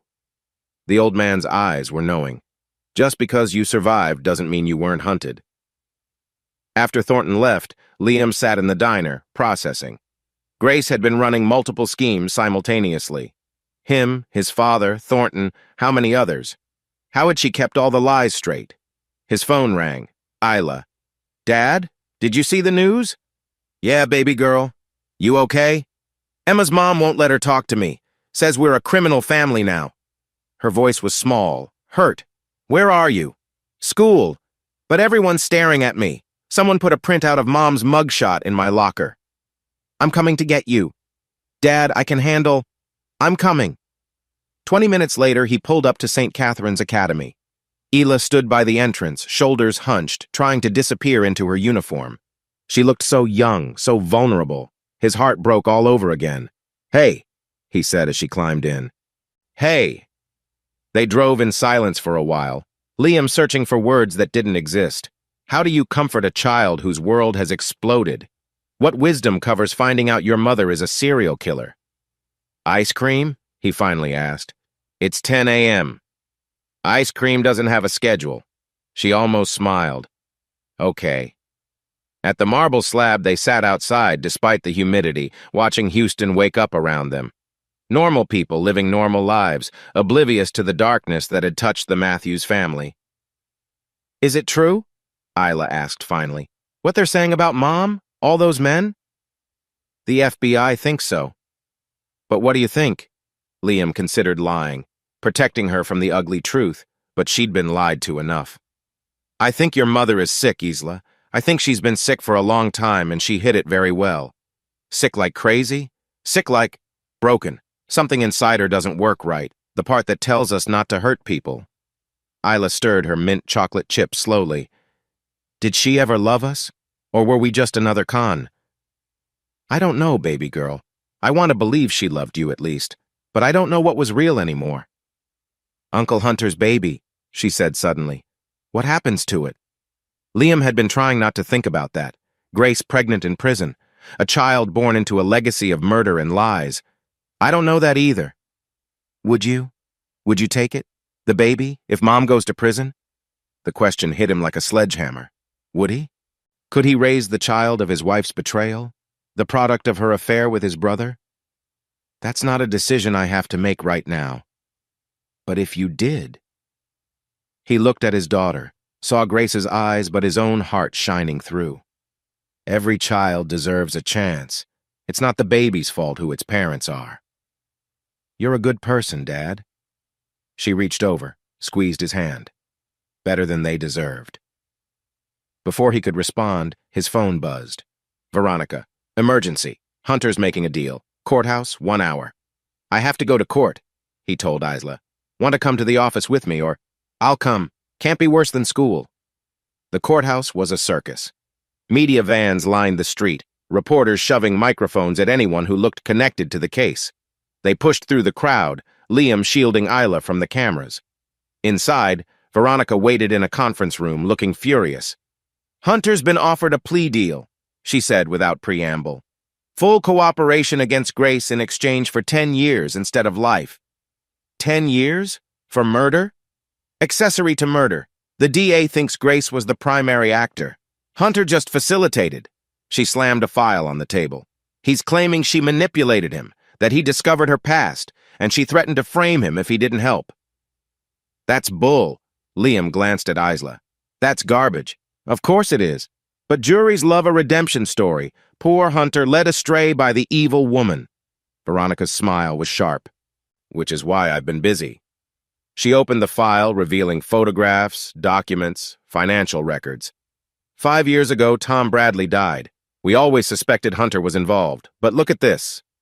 A photograph of Tom's office, taken by crime scene investigators. On the desk, barely visible, was a leather journal. Tom kept notes. Paranoid maybe, but smart. That journal went missing from evidence. Guess where it turned up? Hunter's office?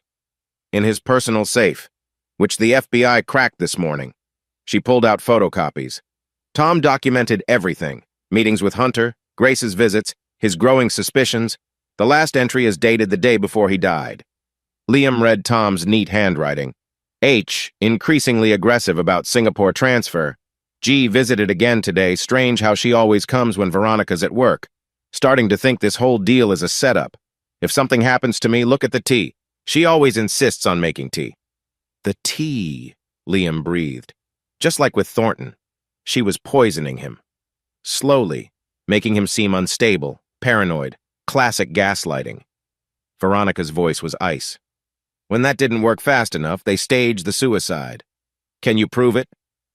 Tom's parents kept everything from his apartment, including the tea set. I had it tested this morning. She pulled out a lab report. Positive for ricin residue. Jesus. Mom? Isla's voice was small. Did Mom really kill all those people? Veronica's expression softened. I'm sorry, sweetie. This must be... She did, didn't she? Ila's jaw set, looking suddenly older. She killed them for money, like Dad was supposed to die for the insurance. We don't know for certain. Yes, we do. Isla pulled out her phone, scrolled to a recording app. I've been recording her jail calls. She doesn't know they said I could as long as I told the FBI. She hit play. Grace's voice filled the room, talking to someone Liam didn't recognize. Told you the Matthews job was too complicated. Family always is. Should have stuck to lonely widowers like Richard. Richard's was perfect, the other voice agreed. Quick, clean, profitable, this whole Texas mess. Is Hunter's fault. He got emotional, started actually caring about that brat Isla. Liam's fists clenched. Isla's face had gone pale, but she didn't stop the recording. At least the old man was easy. Alzheimer's made him compliant. A little extra medication here and there. Until Hunter panicked and called 911. Soft. He was always too soft. Not like us, Michelle. Not like the old days. Michelle, another accomplice, another player in Grace's deadly game. The recording ended. Silence filled the room like concrete. When did you record this? Veronica asked gently. Last night. She calls every night at 9. Thinks I don't know about the contraband phone.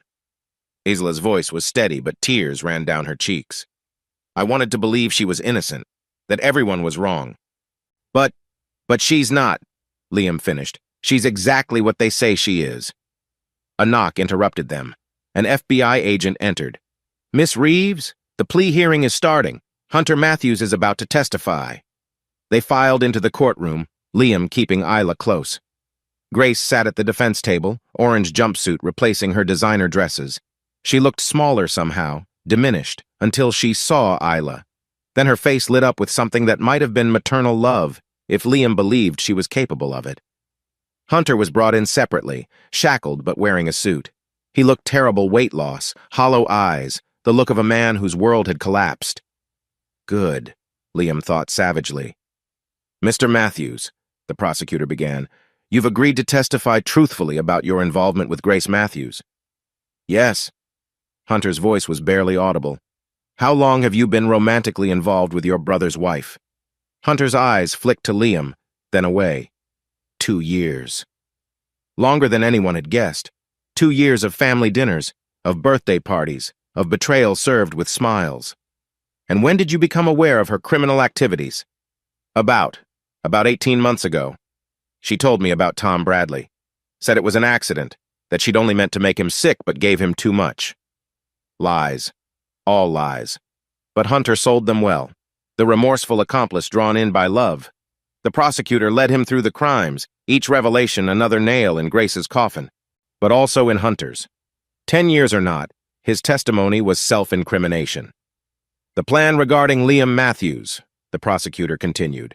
Whose idea was that? Hers. Hunter couldn't meet Liam's eyes. She said he was worth more dead than divorced. The insurance, the estate, the company shares. She'd done it before, she said. It would be easy. And you agreed? Hunter's voice broke. I loved her. I thought if Liam was gone, we could be together, build a real life. With his money. Yes. And his daughter? Grace said Isla would adjust, that she'd be better off with us. He finally looked at Liam. I'm sorry. I'm so sorry. I never meant— You meant every bit of it, Liam said, loud enough to carry.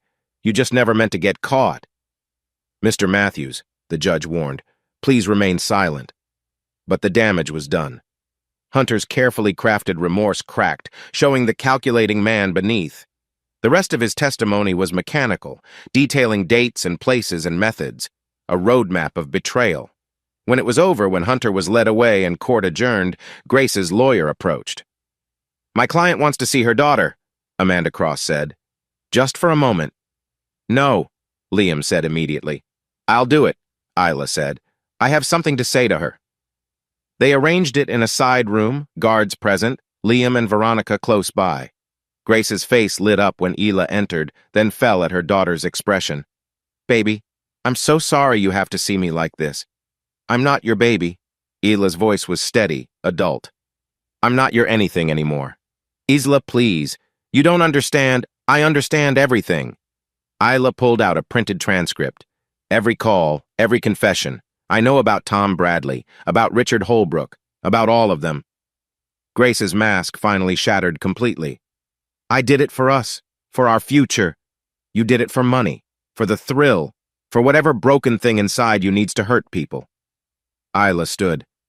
I'm done. Don't call me anymore. Don't write. Don't put me on your visitor list. You're not my mother. You're just the woman who gave birth to me. She walked out, leaving Grace sobbing, calling her name. Liam followed, caught up in the hallway. You okay? No. Isla leaned into him, finally letting herself be 16 again. But I will be. As they left the courthouse, Veronica's phone rang. She listened, her expression darkening. 3 more victims just came forward, she said. In California, the real number might be over 20. 20 lives, 20 families destroyed. All for Grace's greed and whatever twisted pleasure she got from the game. What happens now? Isla asked. Now we rebuild, Liam said. We take whatever's left and we rebuild. But first, they had to finish tearing down. The trial was coming. The final reckoning. And Liam intended to be there for every moment, watching justice finally catch up to Grace Matthews, or Michelle Fontaine, or whatever her real name was. The woman who'd stolen years of his life was about to pay for every second. The letter arrived on a Tuesday morning, slipped under Liam's door while he slept. No postmark, no return address, just his name written in shaky handwriting he didn't recognize. Inside, 5 words that changed everything. Betty Matthews wasn't an accident. Liam stared at the paper, coffee forgotten, world tilting. His mother had died 22 years ago. Rainy night, sharp curve, single-car accident. He'd never questioned it. Why would he? Accidents happened, but now— His phone rang. Veronica. Did you get one too? She asked without preamble. A letter? Yeah. Mine says Tom wasn't the first. That I should check the tea set from my grandmother's house. Her voice was strained. Liam, my grandmother died when I was 15. Heart attack while having tea with a friend. Jesus. Can you meet me? There's someone we need to talk to. An hour later, they sat in a nursing home in Pearland, across from a woman who looked like she'd been carved from driftwood. 93 years old, the nurse had said, but Agnes Morrison's eyes were sharp as broken glass. Knew you'd come eventually, Agnes said, voice like gravel. Been waiting 20 years to tell this story. You knew my mother? Liam asked. Betty? Sweet woman. Too trusting. Agnes leaned forward. Especially of that girl she took in. What girl? The foster child. Michelle something. Pretty thing, but wrong in the head.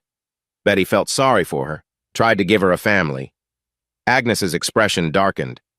Girl repaid her by putting antifreeze in her coffee. The room spun. What?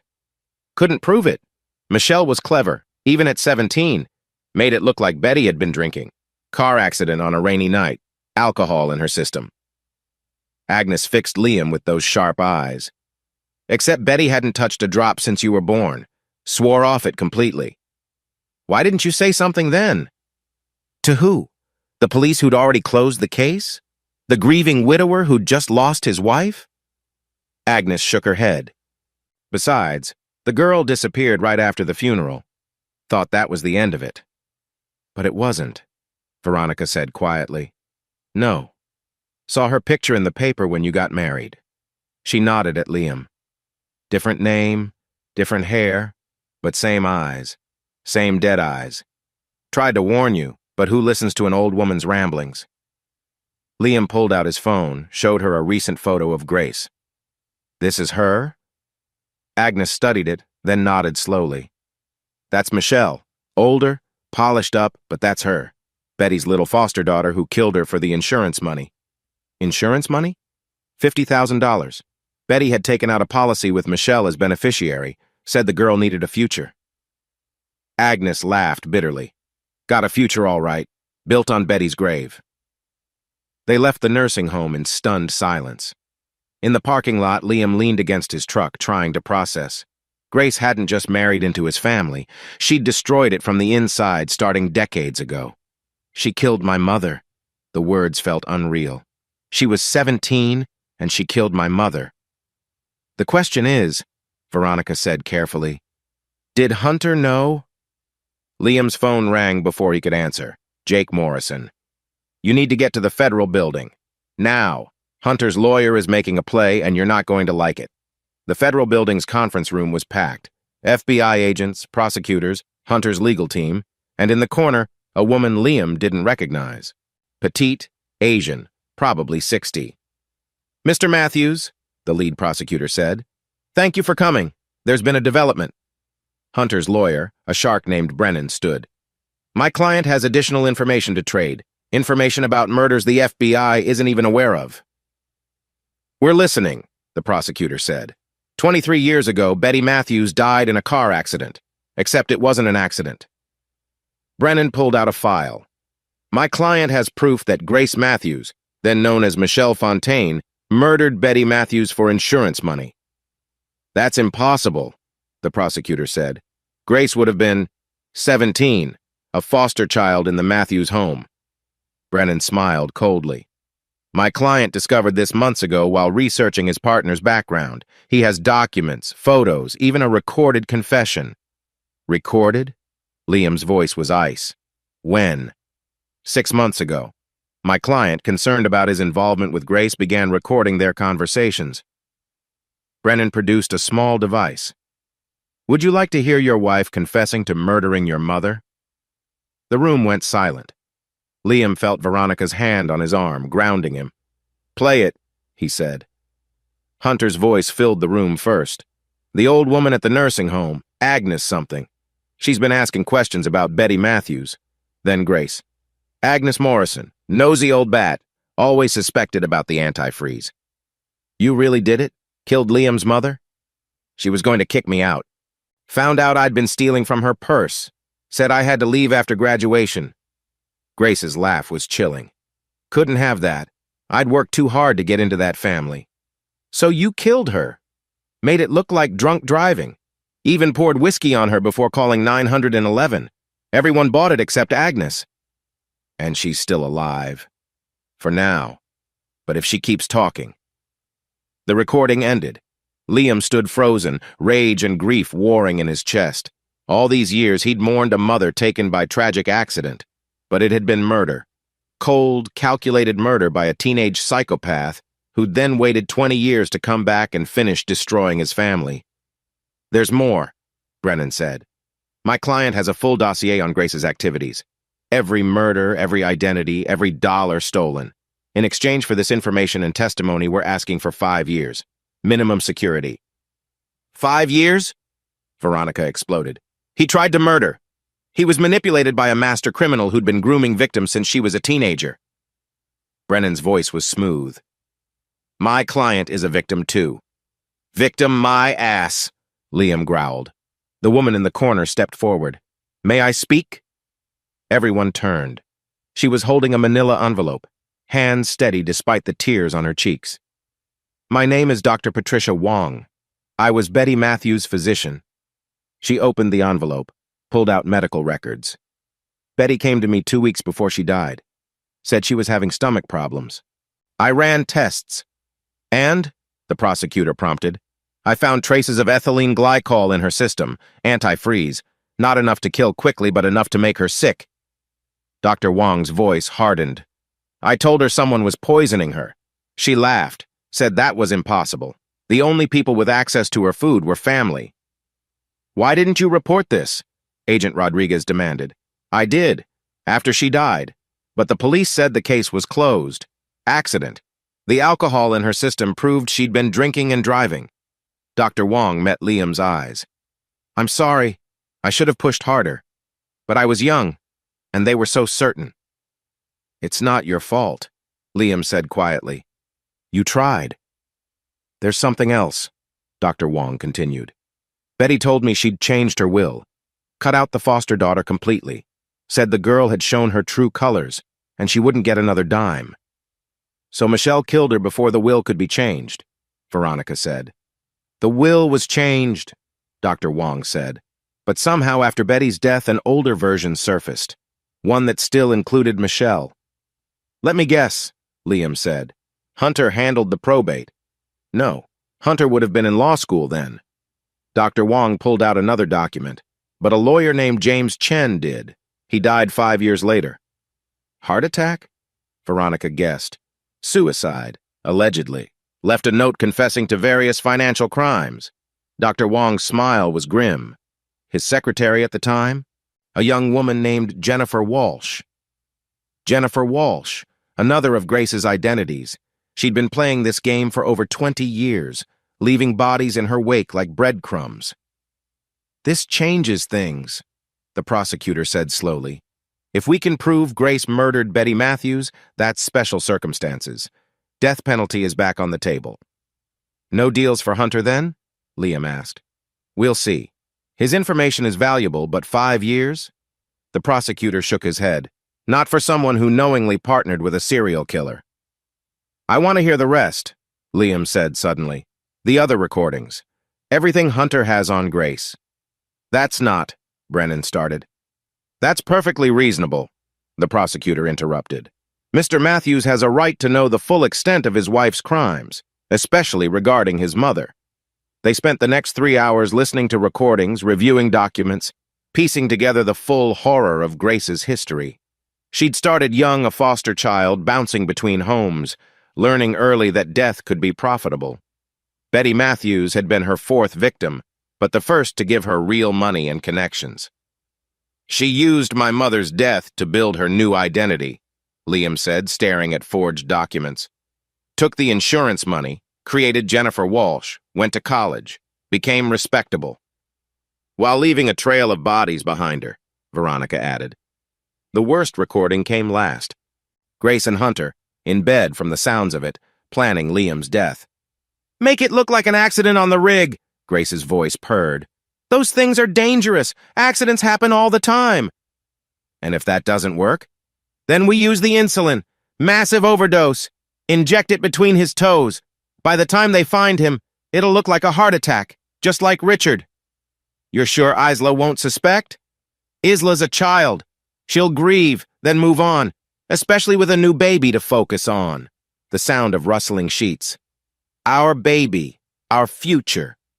Built on Liam's corpse. Built on Liam's money, Grace corrected.